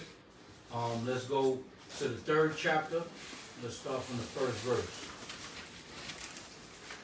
Okay, so y'all see Mattathias was Big Papa there. Right? Now we're gonna get into the sun now. Okay? Because now when you look at that too, all like you look at the basketball players, baseball players, people that have like Ken Griffey Jr. and his father was Ken Griffey Sr. Only certain and Kyrie his father was an NBA player. So only certain times that the son is greater than the father. That only happens certain times. Who's the like LeBron? LeBron, his son ain't no way. You know what I'm saying? His son needs spiritual power to get like his pops. It ain't gonna happen. Carmelo Anthony's son, it ain't gonna happen. Del Curry and I heard Carmelo Anthony's son be balling though. Yeah, but he ain't doing what his father did. Steph Curry, you know, he surpassed his father. You know what I'm saying? So that only happens. That happens. Not Dwayne Wade. Dwayne Wade. He on some other stuff. Right. Yeah, he wants to pass his mama. But so this is a Steph Curry and Del Curry right here. Shaquille O'Neal, Sharif O'Neal. Yeah, that's horrible. But he ain't even. Yeah, it's just not happening. You know, but that's the best comparison I can give this to. Okay, go ahead. 1 Maccabees chapter 3 and verse 1. Then his son Judas, called Maccabees, rose up in his stead, and all his brethren helped him, and so did all they that held it with his father. And they fought with cheerfulness the battle of Israel. They fought with cheerfulness, like, yo, we having fun out here. Yo, did you see how his hair flew over his shoulders? I bet you I knocked that Greek head further than yours. Like, that's the type of spirit our brothers had back then. Go ahead. So he gat his people great honor, and put on a breastplate as a giant, and girt his warlike harness about him. and he made battles, protecting the host with his sword. And see, it says he put on a breastplate as a giant. So this just to show you that also you can line that up showing there wasn't no damn giants the size of light poles out here sleeping with little women. You know what I'm saying? Imagine a giant the size of a light pole putting their stuff in a woman. They're going to break them. They're going to break in half. It's just common sense. But that's just something you can also use there. All right? Judas Maccabees was a giant in spirit. You understand? That's a giant. Certain elders out here, they're giants. Priest Zabak is a small man, but he's a giant. You know what I'm saying? Y'all leader Naquan, he's a small man, but that's a giant. There's giants out here. They don't have to be the size of light poles. Okay? Because they slay plenty with their sword. They're giants. Okay, go ahead. Verse 4. In his acts, he was like a lion, and like a lion's whelp, roaring for his prey. He was on one. Go ahead. For he pursued the wicked, and sought them out, and burnt up those that vexed his people. And he burned them up. Yeah, he did everybody. This is a spirit. It gives you chills now. This is the type of stuff that gives you chills. Okay, go ahead. Verse 5. Verse 6. Wherefore the wicked shrunk for fear of him, and all the workers of iniquity were troubled, because salvation prospered in his hand. See, they feared it. They feared the man, but what was it that they really feared? The salvation of Israel. The power of the Most High. That's right. The Most High anointed that man to destroy these people. Go ahead. He grieved also many kings, and made Jacob glad with his acts, and his memorial is blessed forever. Moreover, he went through the cities of Judah, destroying the ungodly out of them, and turning away wrath from Israel, so that he was renowned unto the utmost part of the earth. His name was ringing bells, man. You know what I'm saying? That guerrilla warfare, this was a master of that. Judas Maccabees was a master of guerrilla warfare. Okay? Chasing you in a mountain. Camouflage in a tree. You see what I'm saying? That on a whole nother level. Okay, go ahead. And he received unto him such as were ready to perish. Then Apollonius gathered the Gentiles together in a great host out of Samaria to fight against Israel. Which thing, when Judas perceived, he went forth to meet him, and so he smote him and slew him. Many also fell down slain, but the rest fled. Right. So he slew him, but watch this here now. Go ahead. Verse 12. Wherefore Judas took their spoils, and Apollonius swore also, and therewith he fought all his life long. So he took that sword and he fought with it. That was his souvenir. He fought with that sword the rest of his life. Okay, go ahead.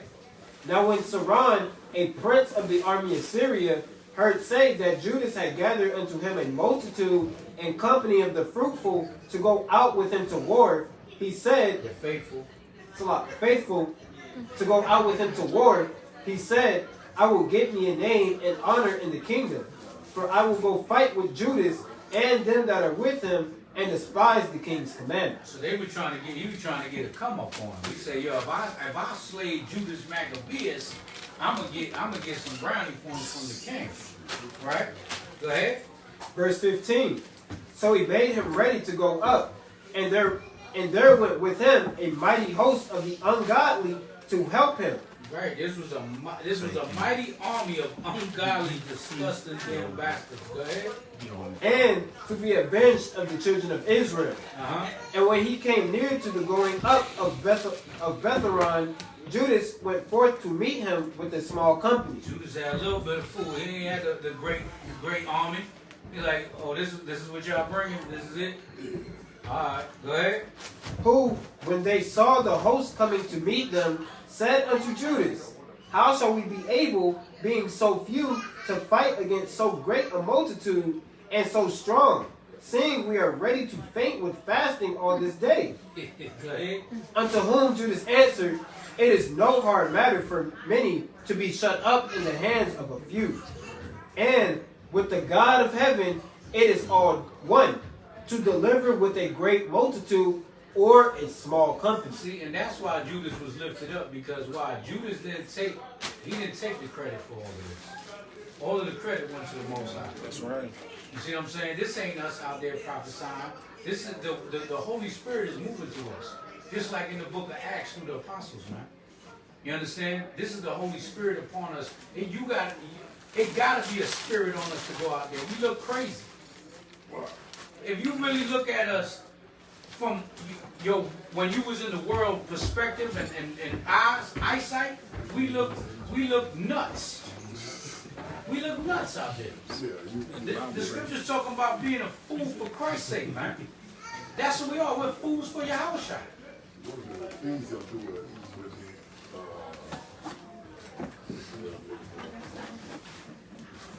the foolishness of preaching. Right. You feel me? And that's what this is. That's what's shaking up the whole earth, man. The foolishness of preaching. Go ahead. Verse 19. For the victory of battle standeth not in the multitude of an host, but strength cometh from heaven. So he kept every time they questioning him, he like, yo, y'all don't understand what we dealing with right now, man. This is of the Most High. Okay, go ahead. They come against us in much pride and iniquity to destroy us, and our wives and children, and to spoil us. Right, and then Donald Trump told me, he said, you might as well vote. Well, he said, you vote for me, you ain't got nothing to lose. What you got to lose? We don't got nothing to lose right now.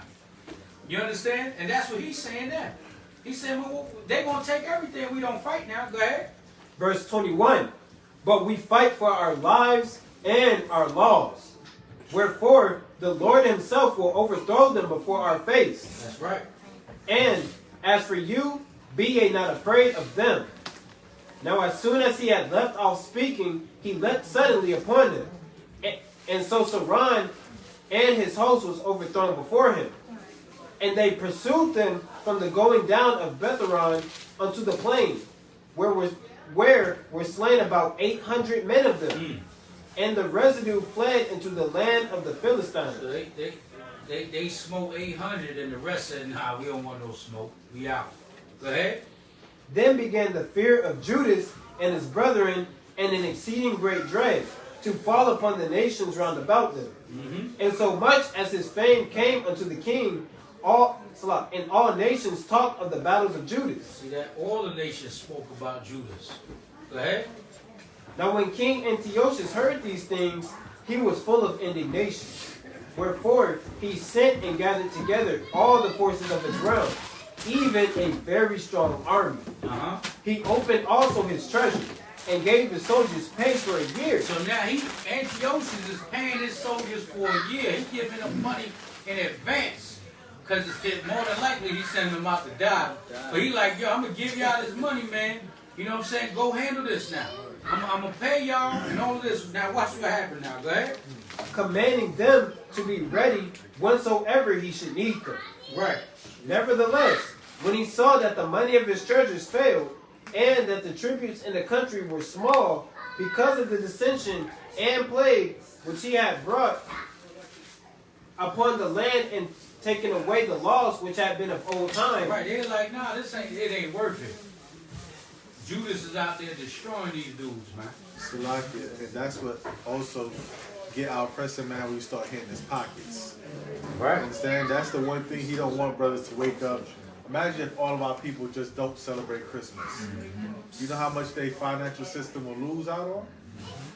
It's probably just start crumbling at the seams, like ripping apart right there. So, you know, just imagine everybody was in the spirit, their Halloween would be done, their Easter would be done. You know what I'm saying? Like all them pagan folly days they use to keep our people broke, right? Imagine if everybody just say we're not buying no Nike no more, everybody. That whole company will belly up overnight. So this is another thing that Esau hates is when the income get cut because righteousness started to rise. Now let's skip down to the 43rd verse. Verse number 43. They said one to another, let us restore the decayed estate of our people, and let us fight for our people and the sanctuary. Then was the congregation gathered together, that they might be ready for battle, and that they might pray, and ask mercy and compassion. Now Jerusalem lay void as a wilderness. There was none of her children that went in or out. The sanctuary also was trodden down, and aliens kept the stronghold. The heathen had their habitation in that place, and joy was taken from Jacob, and the pipe with the harp ceased. Right. So all of this, we were still going through all those wars. We were still trodden down. All right. All them battles that Judas Maccabees and his troops won. We were still trodden down. Okay? Verse 46. Wherefore the Israelites assembled themselves together, and came to Mashpah, over against Jerusalem. For in Mashpah there was the place where they prayed aforetime in Israel. Then they fasted that day, and put on sackcloth, and cast ashes upon their heads, and rent their clothes. And laid open the book of the law, wherein the heathen had sought to paint the likeness of their images. Yeah, they looking at everything. They going through it. Go ahead. They brought also the priest's garments, and the first fruits of the tithe, and the Nazarites they stirred up, who had accomplished their days. Then cried they with a loud voice toward heaven, saying, What shall we do with these? And whither shall we carry them away? For thy sanctuary is trodden down and profaned. Right, what we going to do with all of this? Everything finished. Go ahead. And thy priests are in heaviness, and brought low. And lo, the heathen are assembled together against us to destroy us. What things they imagine against us, thou knowest. Right. How shall we be able to stand against them, except thou, O God, be our help? Right. There's only one way. Only one way we getting up out of this captivity also. Through the power of Yahweh Bashem Yahushua. Go ahead. Then sounded they with trumpets, and cried with a loud voice. And after this, Judas ordained captains over the people, even captains over thousands, and over hundreds, and over fifties, and over tens.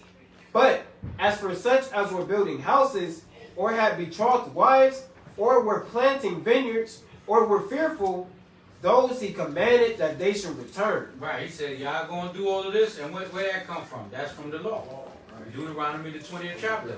You scared, you got your new wife, you building your house, you got your vineyard. Take your ass home. We don't need you over here. You know what I'm saying? Because that's what Jake gonna complain about. Yeah, man, I just bought this house, man. I ain't even get a chance to live. I got a new wife, man.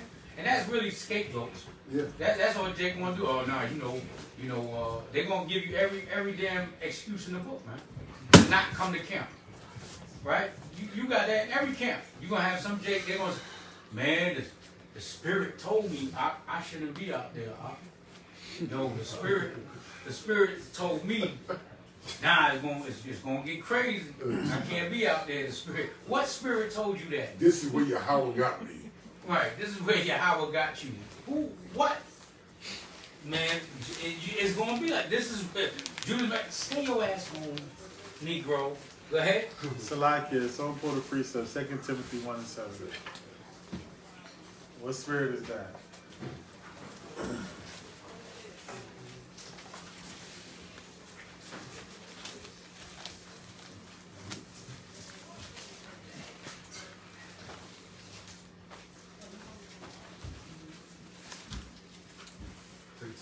You remember the pull up in the Bronx, right? Oh yeah, that's another thing. When you hear Negroes say this, hey, we gotta use wisdom, we gotta use wisdom, Yo, 9 out of 10 times, that Negro scared, man. We gotta use wisdom, man. Just take your ass home. Akim, fall back. Yeah. Akim, fall back. And it'd be the biggest Negro too. You'd be like, yo, what the hell happened to this man? Life is what you make it do. Go ahead, read that. It's 2 Timothy chapter 1, verse 7. For God hath not given us the spirit of fear, but of power and of love and of a sound mind. Right. Most High don't give you the spirit of fear. The only thing you're supposed to fear is Yahweh. Right. Out on the battlefield, you know what I'm saying? It could be hell or high water, man. Right? Yahweh told Peter that the gates of hell shall not prevail against you, man. So I gotta keep that in mind. Go ahead, so read the 58 verse. Verse 58. And Judas said, arm yourselves, and be valiant men, and see that ye be in readiness against the morning, that ye may fight with these nations that are assembled together against us to destroy us in our sanctuary. For it is better for us to die in battle than to behold the calamities of our people and our sanctuary. Right, it's better to die in this thing, man. Go ahead. Verse 60. Nevertheless, as the will of God is in heaven, so let him do. That's it, man. You know what I'm saying? So now let's go to the 4th chapter and let's go to the 30th verse. That's Maccabees 4 and 30. We're trying to breeze through it. This is the best time to read the book of Maccabees on your own. You know what I'm saying? Y'all got a week to dwell on it, meditate on it, and get that spirit, man. Stay in that spirit, stay in that season of our brothers Maccabees, man. Okay, this Maccabee season. Go ahead. It's First Maccabees chapter 4, verse 1. Then took Georgius. 4 verse 30. Oh, verse 30, so verse 30. And when he saw that mighty army, he prayed and said, Blessed art thou, O Savior of Israel, who didst quell the violence of the mighty man by the hand of thy servant David, and gavest the host of strangers into the hands of Jonathan, the son of Saul, and his armor bearer. See that? So he's asking for that same spirit that David had. Okay, he praying for that spirit. Go ahead. Verse 31. Shut up this army in the hand of thy people Israel, and let them be confounded in their power and horsemen. Right, let them be confounded, because that's what they think. They got all the horsemen making all the noise, all the dusters coming up. You see all these troops. You think you got it won. You think you don't want it. It's a unanimous decision. No, it's not. Okay, not with the Most High on your side. Go ahead. Verse 32. Make them to be of no courage, and cause the boldness of their strength to fall away, and let them quake at their destruction. This is what he's praying for, man. He's telling the Most High to put all of this upon them, man. This is the Most High fights for us. It's not our sword. It's not our power. It's not how much you could bench press, how many jabs you could throw within 30 seconds. It's none of that. Okay, go ahead. Verse 33. Cast them down with the sword of them that love thee, and let all those that know thy name praise thee with thanksgiving. Not thanksgiving with your turkey and your ham hocks and your chitlins and your cranberry sauce. Go ahead. Verse 34. So they joined battle, and there were slain of the host of Lycia. About 5,000 men, even before them were they slain. Now when Lysias saw his army put to flight, and the manliness of Judas' soldiers, and how they were ready either to live or die vainly, he went into he went into Antioch, and gathered together a company of strangers, and having made his army greater than it was, he purposed to come again into Judea. Then said Judas and his brethren, Behold, our enemies are discomfited, and let us go up to cleanse and dedicate the sanctuary. Upon this all the hosts assembled themselves together, and went up into Mount Sion. And when they saw the sanctuary desolate, and the altar profaned, and the gates burned up, and shrubs growing in the courts as in a forest. Right. Everything is all out of place, man. And nobody's cutting the weeds. Nobody cutting the grass. Everything is looking crazy. Go ahead. Or in one of the mountains, yea, and the priest's chambers pulled down. They rent their clothes and made their lamentation and cast ashes upon their heads. Make great lamentations. Go ahead. And fell down flat to the ground upon their faces, and blew an alarm with the trumpets, and cried toward heaven. Then Judas appointed certain men to fight against those that were in the fortress, until he had cleansed the sanctuary. So he had certain men that he know he could leave there that they gonna hold the fort down while he cleansed the sanctuary. They was holding down the fortress. You can't just have a regular soldier there. You gotta have skilled men. Yo, we gotta do all of this, clean up the temple, make sure these bastards don't come inside. Yeah, they're gonna have to do it with a partial of the group. Right. So you have to be well trained and seasoned in whatever you're dealing with on that kind of Right. Your top elite soldiers. Okay, go ahead. Verse 42. So he chose priests of blameless conversation, such as had pleasure in the law. Right, so he chose the blameless priests, not the priests that had stains on their name. Okay, go ahead. Verse 43. Who cleansed the sanctuary and bare out the defiled stones into an unclean place. Right, took everything out of there. Go ahead. Verse 44. And when as they consulted what to do with the altar of burnt offerings, which was profane, they thought it best to pull it down, lest it should be a reproach to them, because the heathen had defiled it. Wherefore they pulled it down. Yeah, they took everything down. We're going to keep none of this stuff. This is an abomination. Okay, we're going to build it all brand new. Go ahead. And laid up the stones in the mountain of the temple in a convenient place, until there should come a prophet to show what should be done with them. You see, these were the priests. The Maccabees, these are the sons of Aaron, man. These are Levites. Okay, powerful Levites, and they were still waiting on the prophet. They said, we ain't gonna put them down till a prophet a righteous prophet come by. So through all the generations, we had a prophet. That's what I don't understand. How can you deny the Mashiach when we going through the Greek Empire and the Roman Empire, who's the biggest? This is the biggest damn empire there has ever been, and we don't have a prophet. We don't have a Moses. We don't have an Elisha and an Elijah. That don't make no damn sense. Okay, go ahead. Verse 47. Then they took whole stones according to the law, and built a new altar according to the former.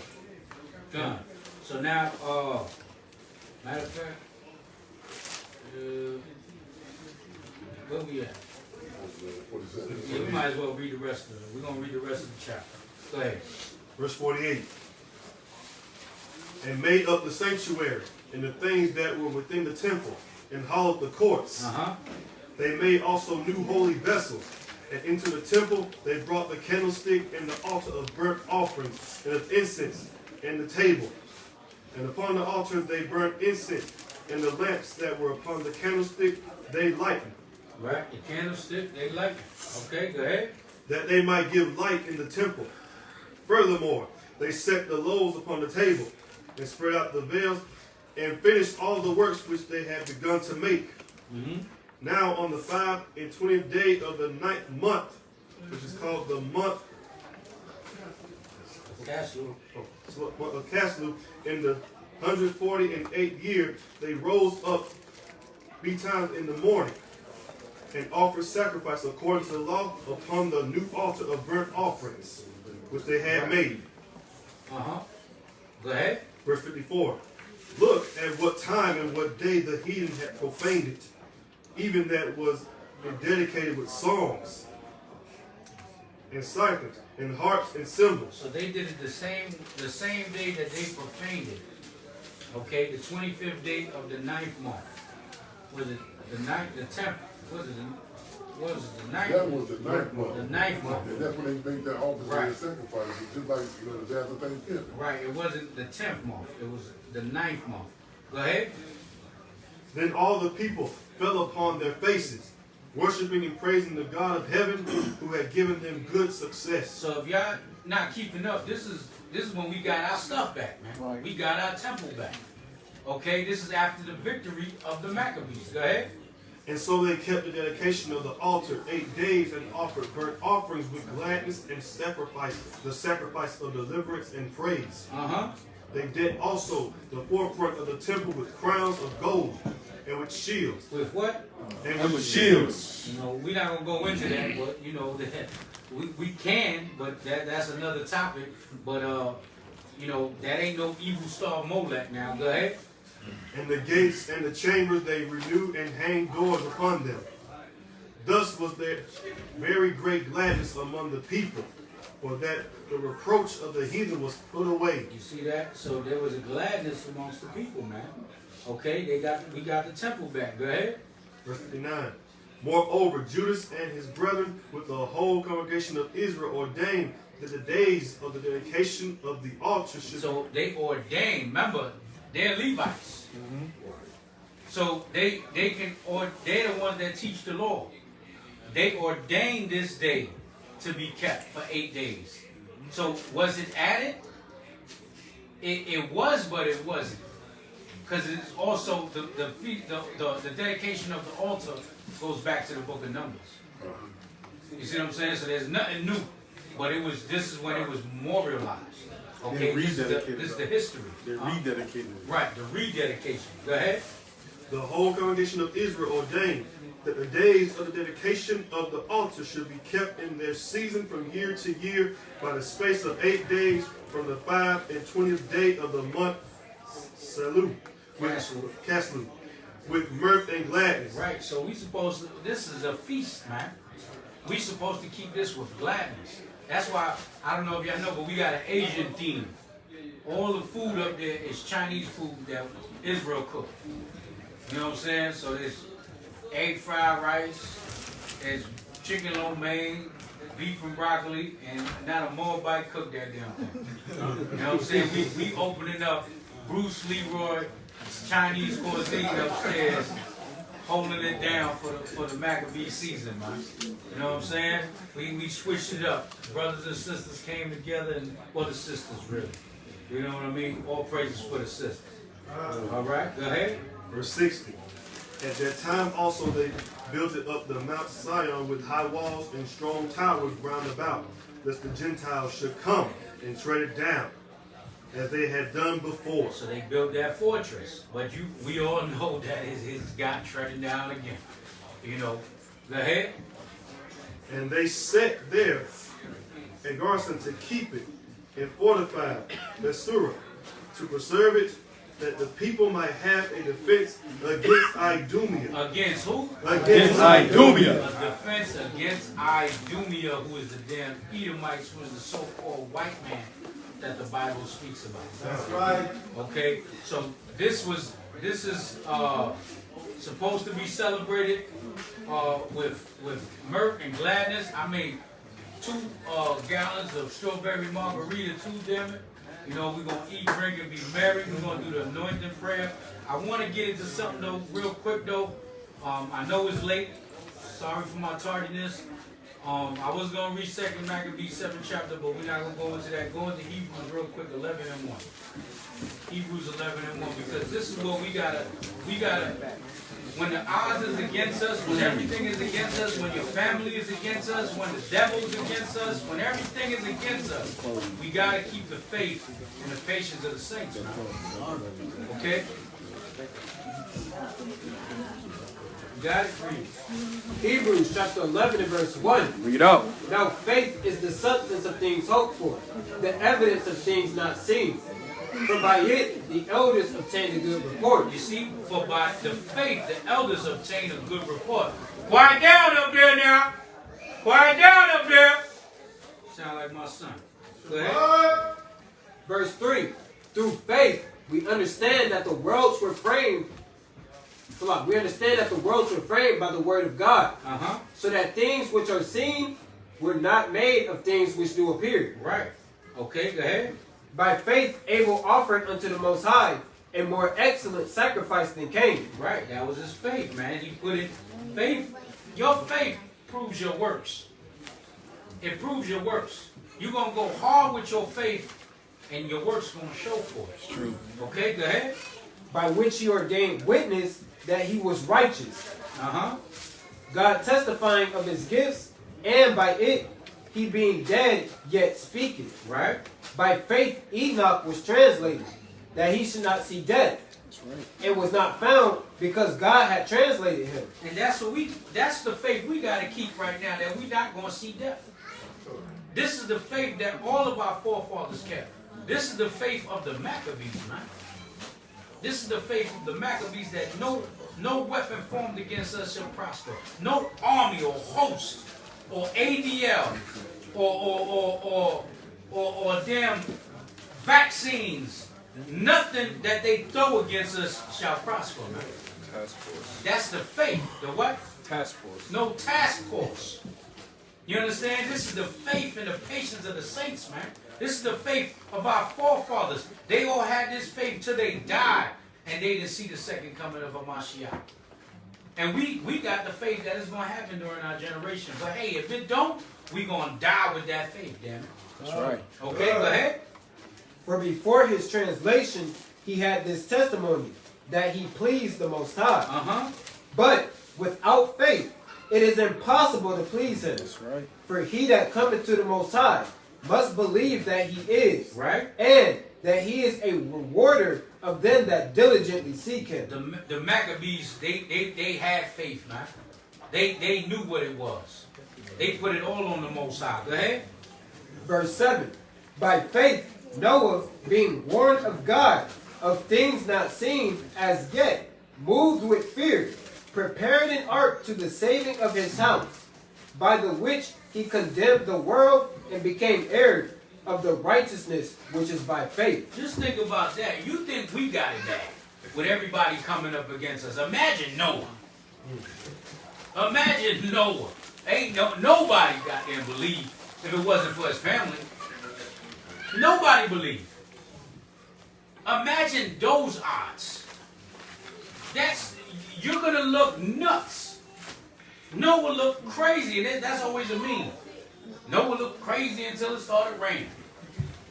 Imagine those odds. At least we know there's gonna be a seal of 144,000 plus the 1/3.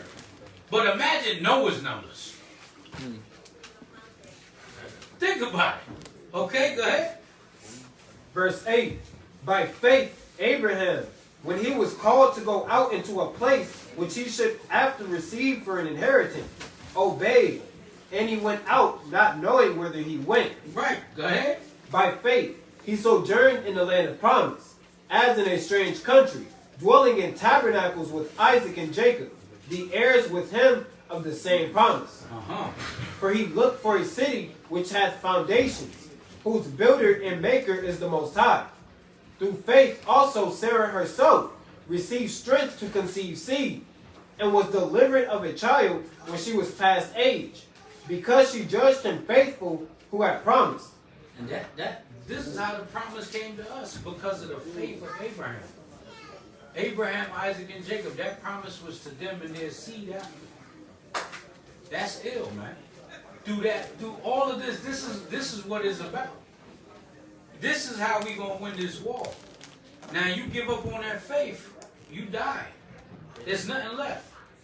Because once you stop believing, you stop doing it. It's simple. You're not gonna keep the law if you don't have no faith that the Most High gonna take us up out of here. That's right. You're gonna give it up. You're gonna give up the ghost. Okay, go ahead. Verse 12. Therefore sprang there even of one, in him as good as dead, so many as the stars of the sky in multitude, and as the sand which is by the seashore innumerable. Right. All the nations on the face of the earth, and the Most High chose him. And he made his seed to be like the stars of heaven, like the sand of the sea. It's ill, man. Coming out of Noah. Go ahead. Verse 13. These all died in faith, not having received the promises. Right. They didn't receive the promised land. They didn't receive the land flowing with milk and honey. They didn't receive it, but they died keeping that faith that they would. And you can't tell me that they had to know the Mashiach wasn't coming there. Because the Most High revealed those secrets to them. So they knew it wasn't their time. And you still keep the faith to the end? That's cold, man. Go ahead. But having seen them afar off, and were persuaded of them, and embraced them, and confessed that they were strangers and pilgrims on the earth. Right. For they that say such things declare plainly that they seek a country. They didn't get that land, man. They went through everywhere. Egypt. Dealing with the Samaritans. have that. And yes, Abraham was rich. Abraham had it. They had so much damn stock, they had to split up the damn they land. Him and Lot. Go ahead. Verse 15. And truly, if they had been mindful of that country from whence they came out, they might have had opportunity to have returned. But now they desire a better country, that is in heavenly. Wherefore God is not ashamed to be called their God, for he hath prepared them a city. And that city is what? Jerusalem. Jerusalem, man.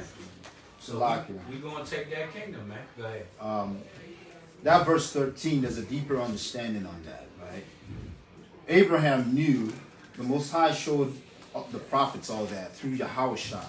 All right? I'm going to get another scripture to link up to what the brother is going through. Go to Hebrews 11:39. All right? They understand that they obtained a good report through faith. Right? They understood that they're going to inherit, their seed and them are going to inherit the kingdom of heaven. Even though they knew that it won't happen at their time. Right? But through faith, that was what established their strength to keep going, right? But go to Hebrews 11:39. Actually start at 38 real quick. Let me see what that says. We just skipping the chapter, man. I know. I just want to touch on your point. I know you're gonna read down. I know you're reading down. Bring that 30. Go right to 39. Yeah, I'm gonna give it back to you so you can continue your point. I just want to establish something. Hebrews chapter 11, verse 39. And these all, having obtained a good report through faith, received not the promise. God, Yahweh, having provided some better thing for us, that they without us should not be made perfect. Right, I just wanted 39, all right? They obtained a good report through faith. Go to John 8:55. Yeah, I know we're in the same chapter. I just wanted to show that point real quick. Skip the line, guys. Go to John 8:55. So it's John chapter 8, verse 55. It's your house by speaking. Yet ye have not known him, but I know him. And if I should say I know him not, I shall be a liar, like unto you. But I know him and keep his saying. Right. So Yahweh, we know he keeps the sayings of the Most High God. Right? Read on, verse 56. Your father Abraham rejoiced to see my day, and he saw it and was glad. What day is this talking about? This is Christ still talking, right? It says, your father Abraham rejoiced to see my day, and he saw it.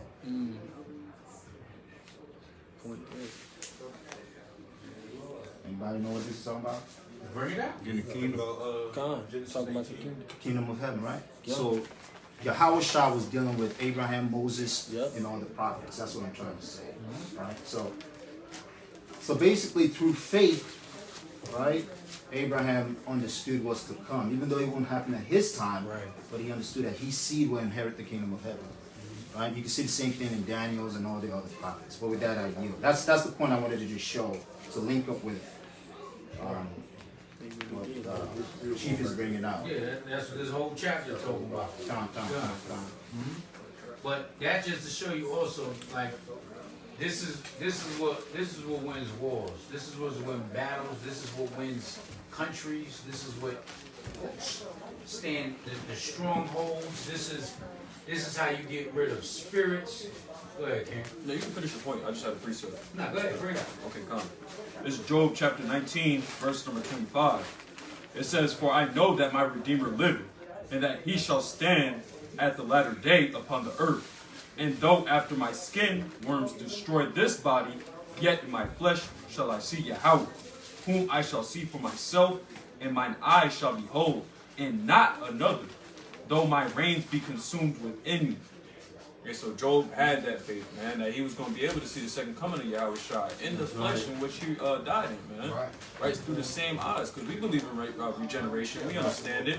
He said, not through another man's eyes, not through another vessel, but through my own, man. Even though these reins are cast down and worms destroy my skin. So, just, going off Hebrews chapter 11, let me back. Yeah, and that's the thing, but he wasn't going. It's definitely the regeneration. I brought that up in Revelation 1:7. But they still, like we got it. If we don't see it through our generation, it's going to be our children, but we're going to have to come back and see it. We understand that. But when you know you're not at nowhere near it, and you keep that faith to them, what the hell is going on? Probably ice. That's ice? Probably breaking the ice. Wow. Yeah, they came in like Okay. 6 bags of ice. So, just drop down to 17. We're gonna read that up.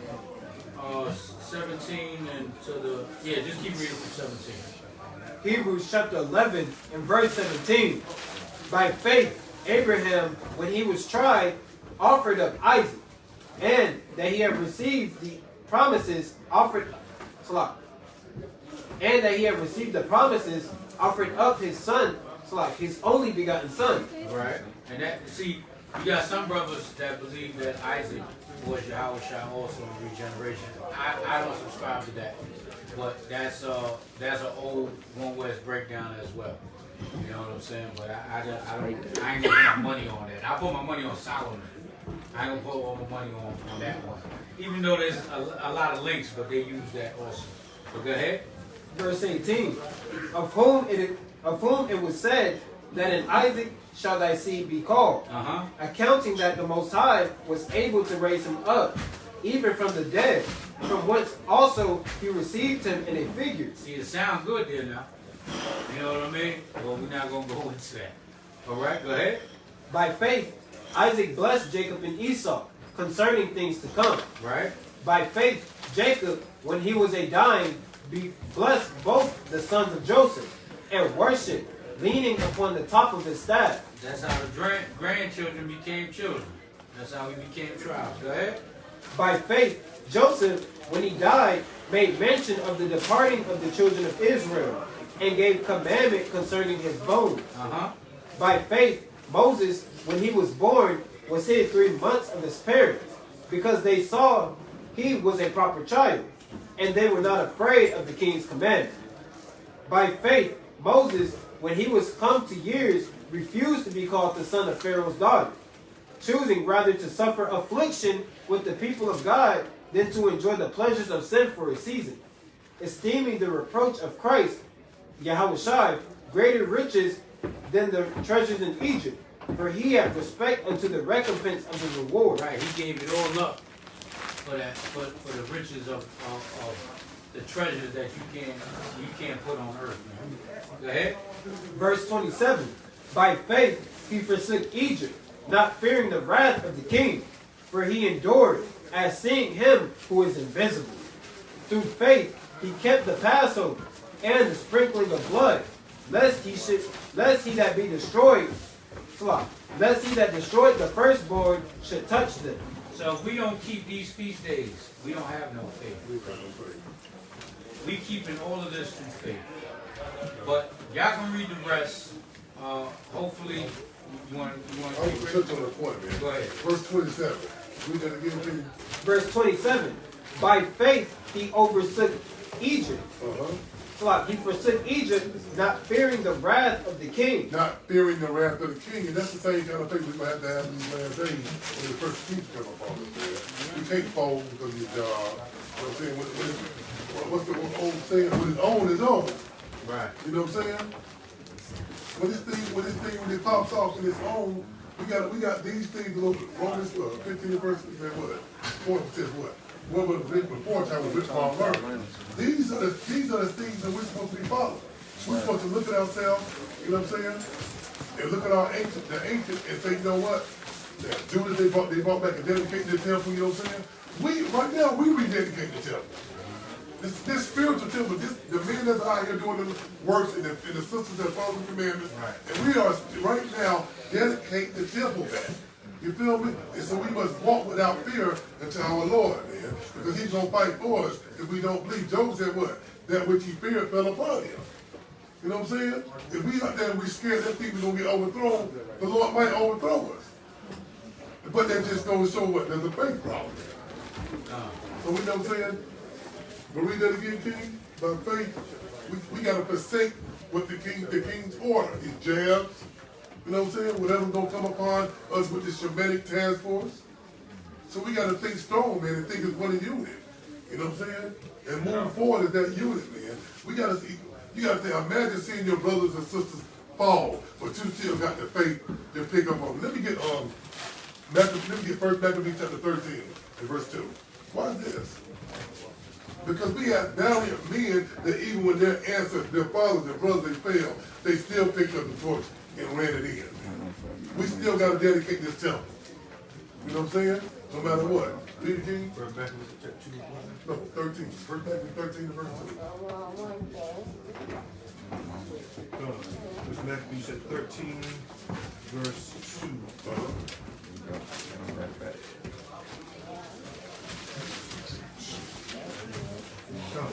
And saw that the people was in great trembling. Hold on, start from 1.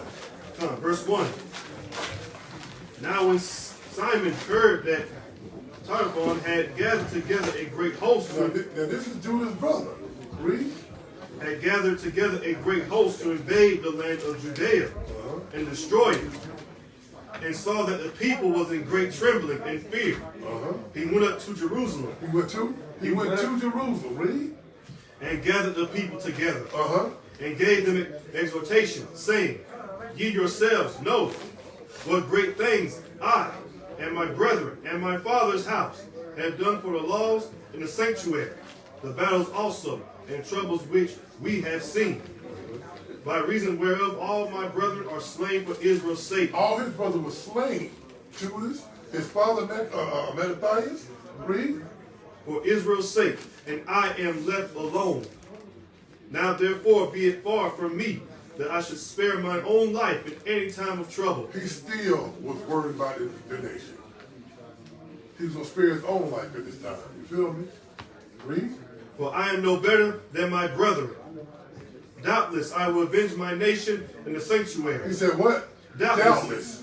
Doubtless. That's having faith. He believed that he's going to avenge his nation. Read. In the sanctuary, and our wives, and our children. For all the heathen are gathered to destroy us of very malice. He said all the heathen, your co-workers, your so-called friends, at the job, the one you giggle and smirk with, oh, they're cool. Once they learn of the salvation of Jerusalem and know it's for us, the children of Israel, they're going to turn on you. You kiss that goodbye. Read. Now as soon as the people heard these words, their spirit revived. They what? Their spirit revived. Read on. And they answered with a loud voice, saying, Thou shalt be our leader instead of Judas and Jonathan thy brother. Sometimes you gotta have a pet talk with Israel. You feel me? We gotta understand that these things were written for time for our learning. They built the temple, brought it back and cleansed it. Right now, this is not a physical temple.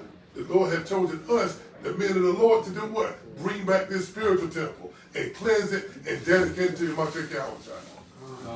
God. So, all praise, honor, glory to the Most High. The point of today and this feast week is to keep the faith of the Maccabees. That's what it is. So we're going to anoint everybody and do our closing prayers.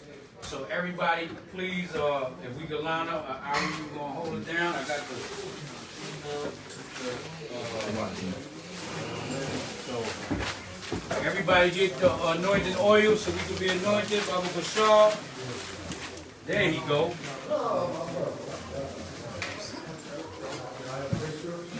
Everybody get your anointing oil. Baba Bashar, Baba Bashar. All praises.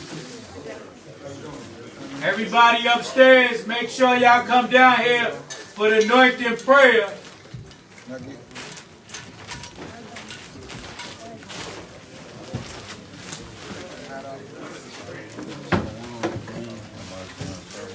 Oh, y'all that skip service, make sure y'all come and get anointed prayer. And if it starts to fizzle, that means it's working. Demons are being exercised. All right?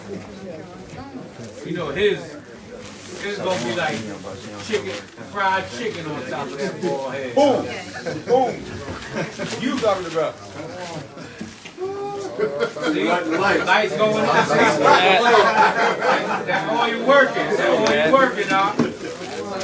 Leave it to be an exercise. I got that soul glow. Just like you soul glow, baby. Oh, so silky cool.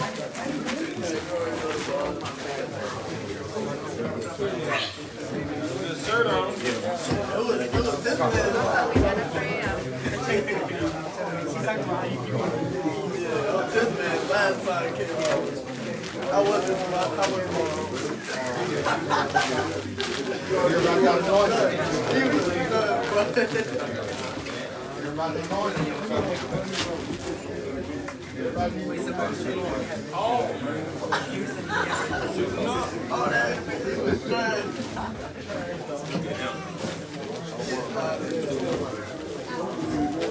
Come here. Everybody get your anointing oil.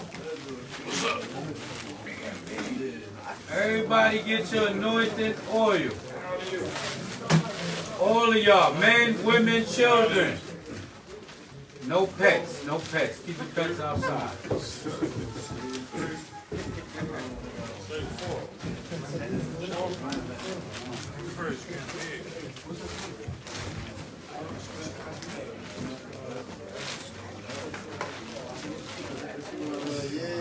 I think we need to knock down this wall, man. We gotta make this scoop bigger, man. We need more seating in here. More praises.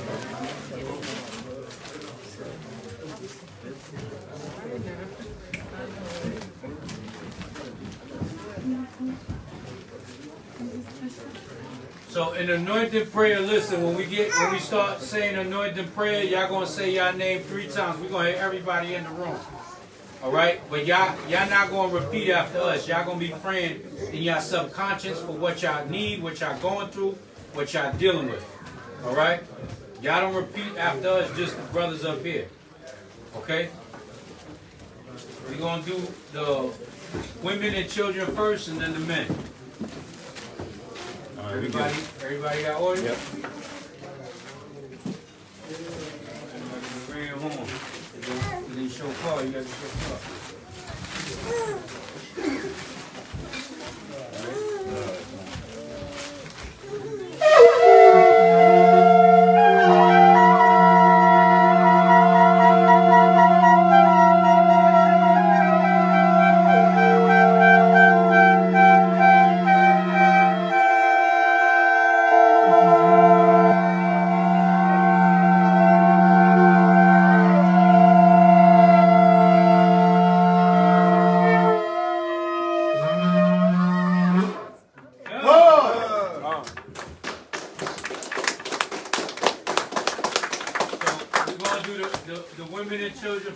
The women first and then the children.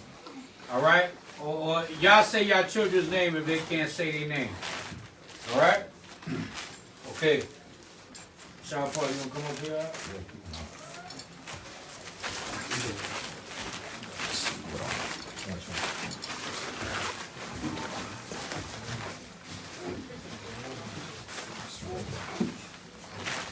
All right.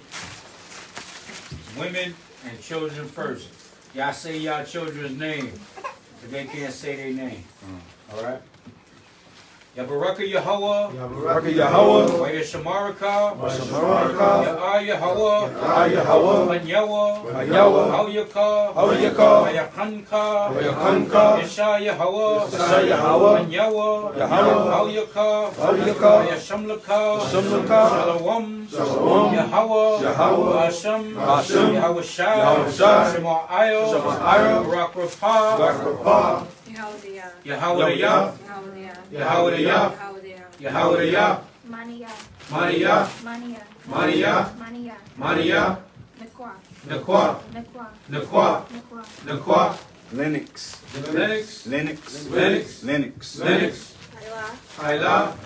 Ayla, Miranda, Amelia,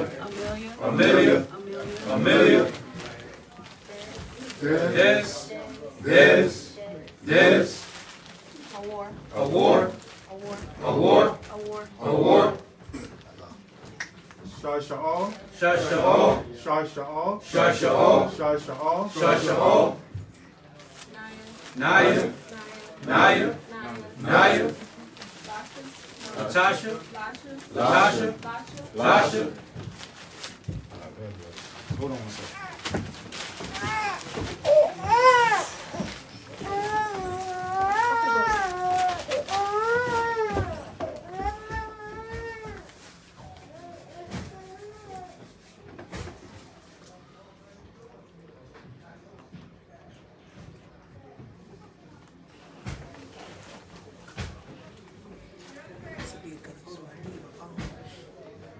Sabalan Waf. Sabalan Waf. Sabalan Waf. Sabalan Waf. Sabalan Waf. Sabalan Waf. Josiah. Josiah. Josiah. Josiah. Josiah. Josiah. Call the brother's name and watch that. When you ready, let me know. Tashlikum. Tashlikum. Tashlikum. Tashlikum. Tashlikum. Tashlikum. Asedrikum. Asedrikum. Asedrikum. Asedrikum. Asedrikum. Asedrikum. Sedasia. Sedasia. Sedasia. Sedasia. Sedasia. Sedasia. Tasha. Tasha. Tasha. Tasha. Tasha. Tasha. The other sisters are tired. Thawadah Yahweh. Thawadah Yahweh. Hashem Yahushai. Hashem Yahushai. Amen.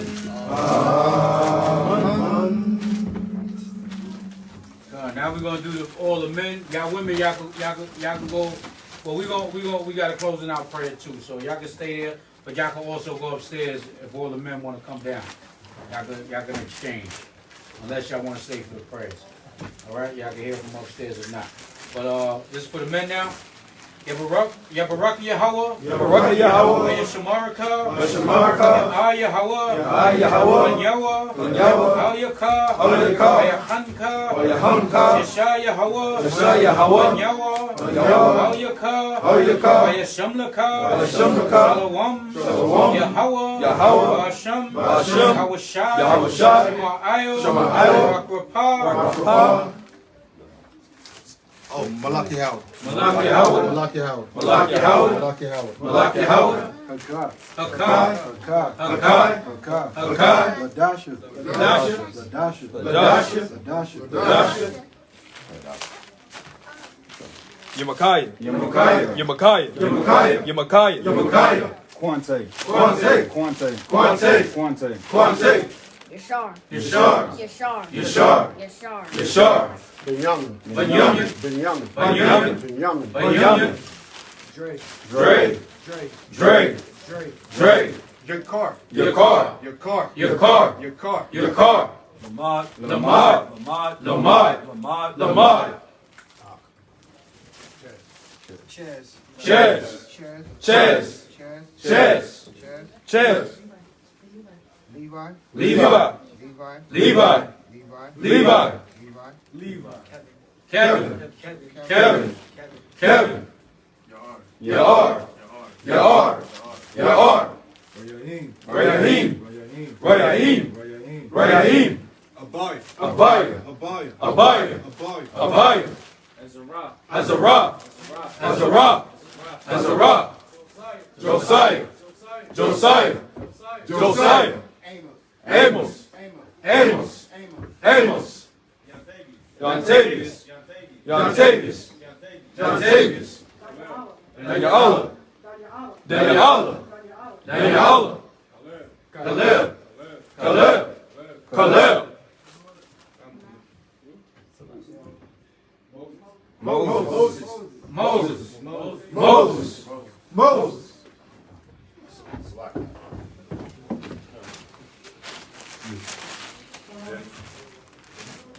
Quran. Quran. Quran. Yakazak Allah. Yakazak Allah. Yakazak Allah. Tazadaga. Tazadaga. Tazadaga. Elijah. Elijah. Elijah. Yashik. Yashik. Yashik. Yakov. Yakov. Yakov. Yakov. Yakov. Yakov. Show apart. Show apart. Show apart. Show apart. Show apart. Sapar. Sapar. Sapar. Sapar. Sapar. Sapar. Amaf Pagai. Amaf Pagai. Amaf Pagai. Amaf Pagai. Amaf Pagai. Amaf Pagai. Yaqua. Yaqua. Yaqua. Yaqua. Yaqua. Yaqua. Ari. Ari. Ari. Ari. Ari. Ari. Thawadah. Thawadah. Yahweh. Yahweh. Hashem. Hashem. Yahushai. Yahushai. Amen.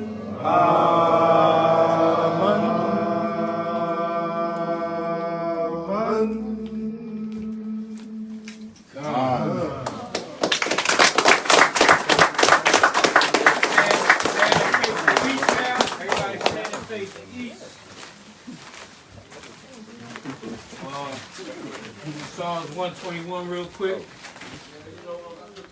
I will lift up my eyes into the hills from whence cometh my help. My help cometh from Yahweh which made heaven and earth. He will not suffer thy foot to be moved. He that keepeth thee shall not slumber. Behold, he that keepeth thee shall not slumber nor sleep. Yahweh is thy keeper. Yahweh is thy shade upon thy right hand. The sun shall not smite thee by day, nor the moon by night. Yahweh shall preserve thee from all evil. He shall preserve thy soul. Yahweh shall preserve thy going out and thy coming in, from this time forth and even forevermore. Thawadah Yahweh. Thawadah Yahweh. Hashem Yahushai. Hashem Yahushai. Amen.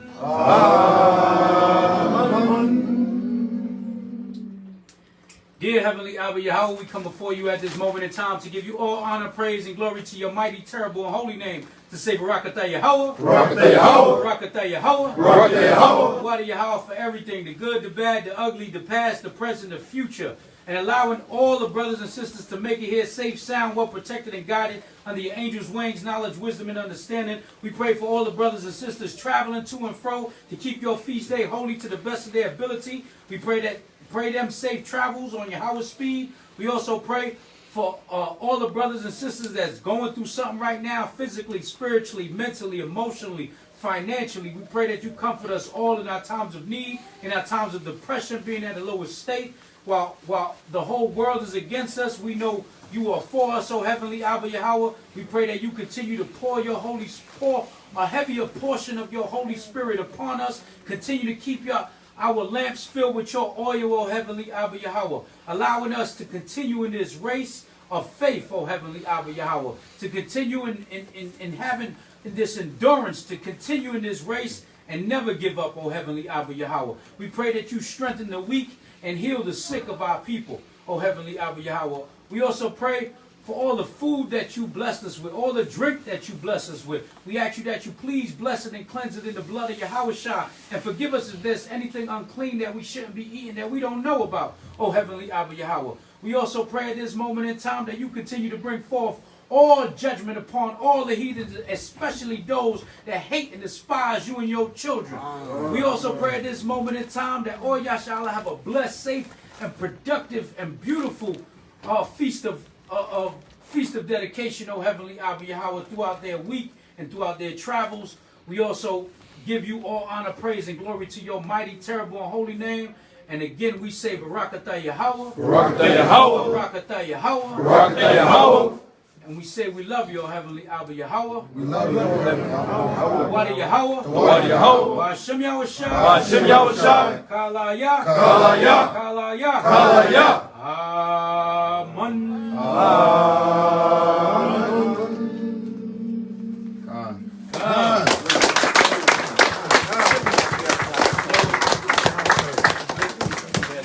Yeah, I got some. Salakia family. Hopefully y'all can hear me up there.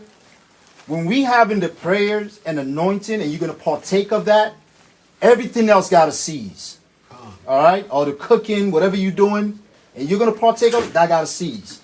All right? Let all things be done decently and in order.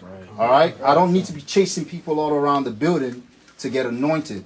All right? Let's all congregate together, get close as possible, so when your name get called, you can respond and get your blessings, because this is important too.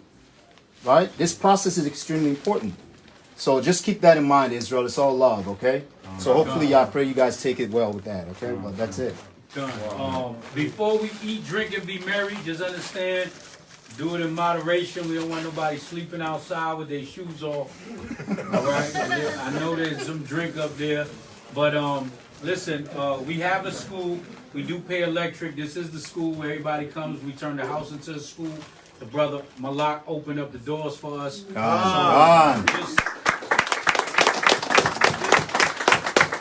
understand, I know this is the part that everybody everybody ain't, but if you got it in your hearts and you got any donations to give, y'all can leave it up here. All is welcome. If we don't have the swiper, but if y'all want to buy some food with the food stamp card, we take that too. You know what I'm saying? You want to fill up the refrigerator, anything. All donations is welcome. His Cash App is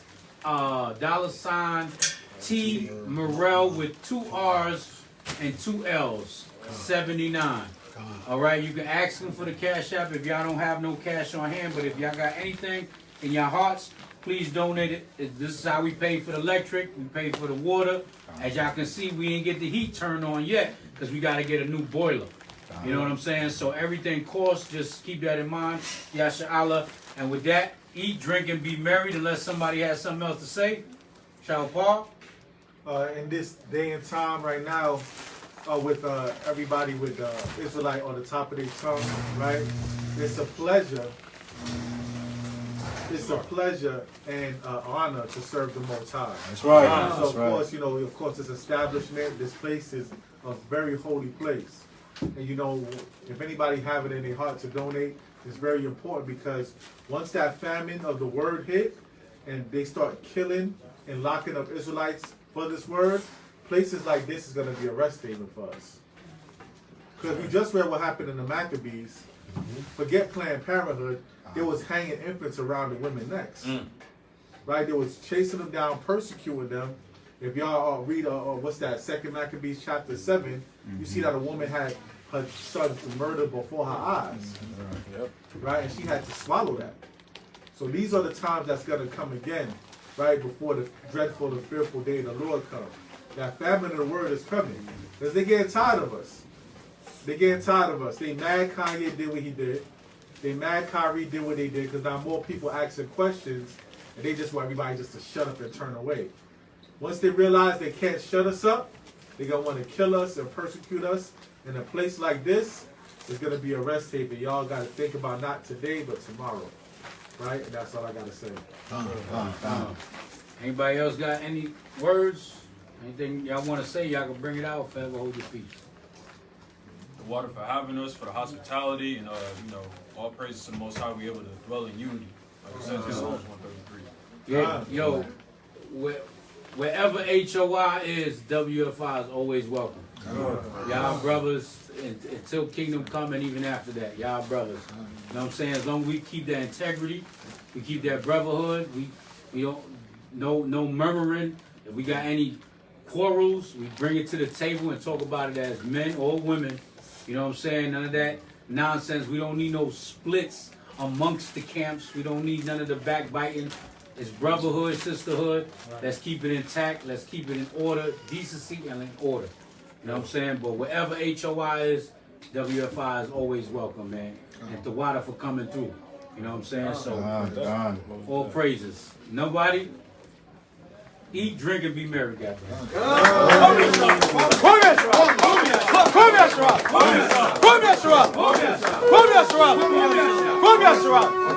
Might as well call it too, goddamn. Right? Who got next? We got next. Who got next? We got next. Who got next? We got next. How long? Forever. How long? Forever. How long? Forever. What we gonna do? Take the kingdom. What we gonna do? Take the kingdom. What we gonna do? Take the kingdom. When? Now. When? Now. When? Now. How? By Shema Mashiach. How? By Shema Mashiach Yahushua. God damn it, how? By Shema Mashiach Yahushua. Put me on shut up!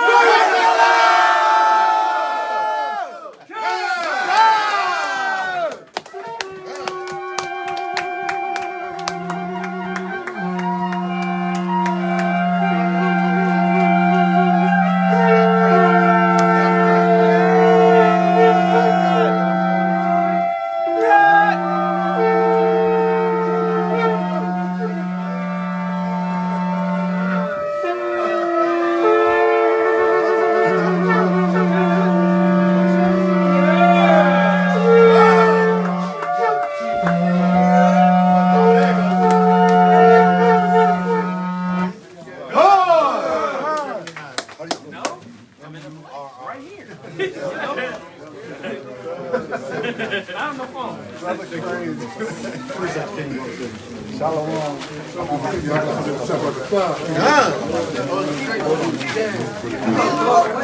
I mean, if you want to eat it, what you got,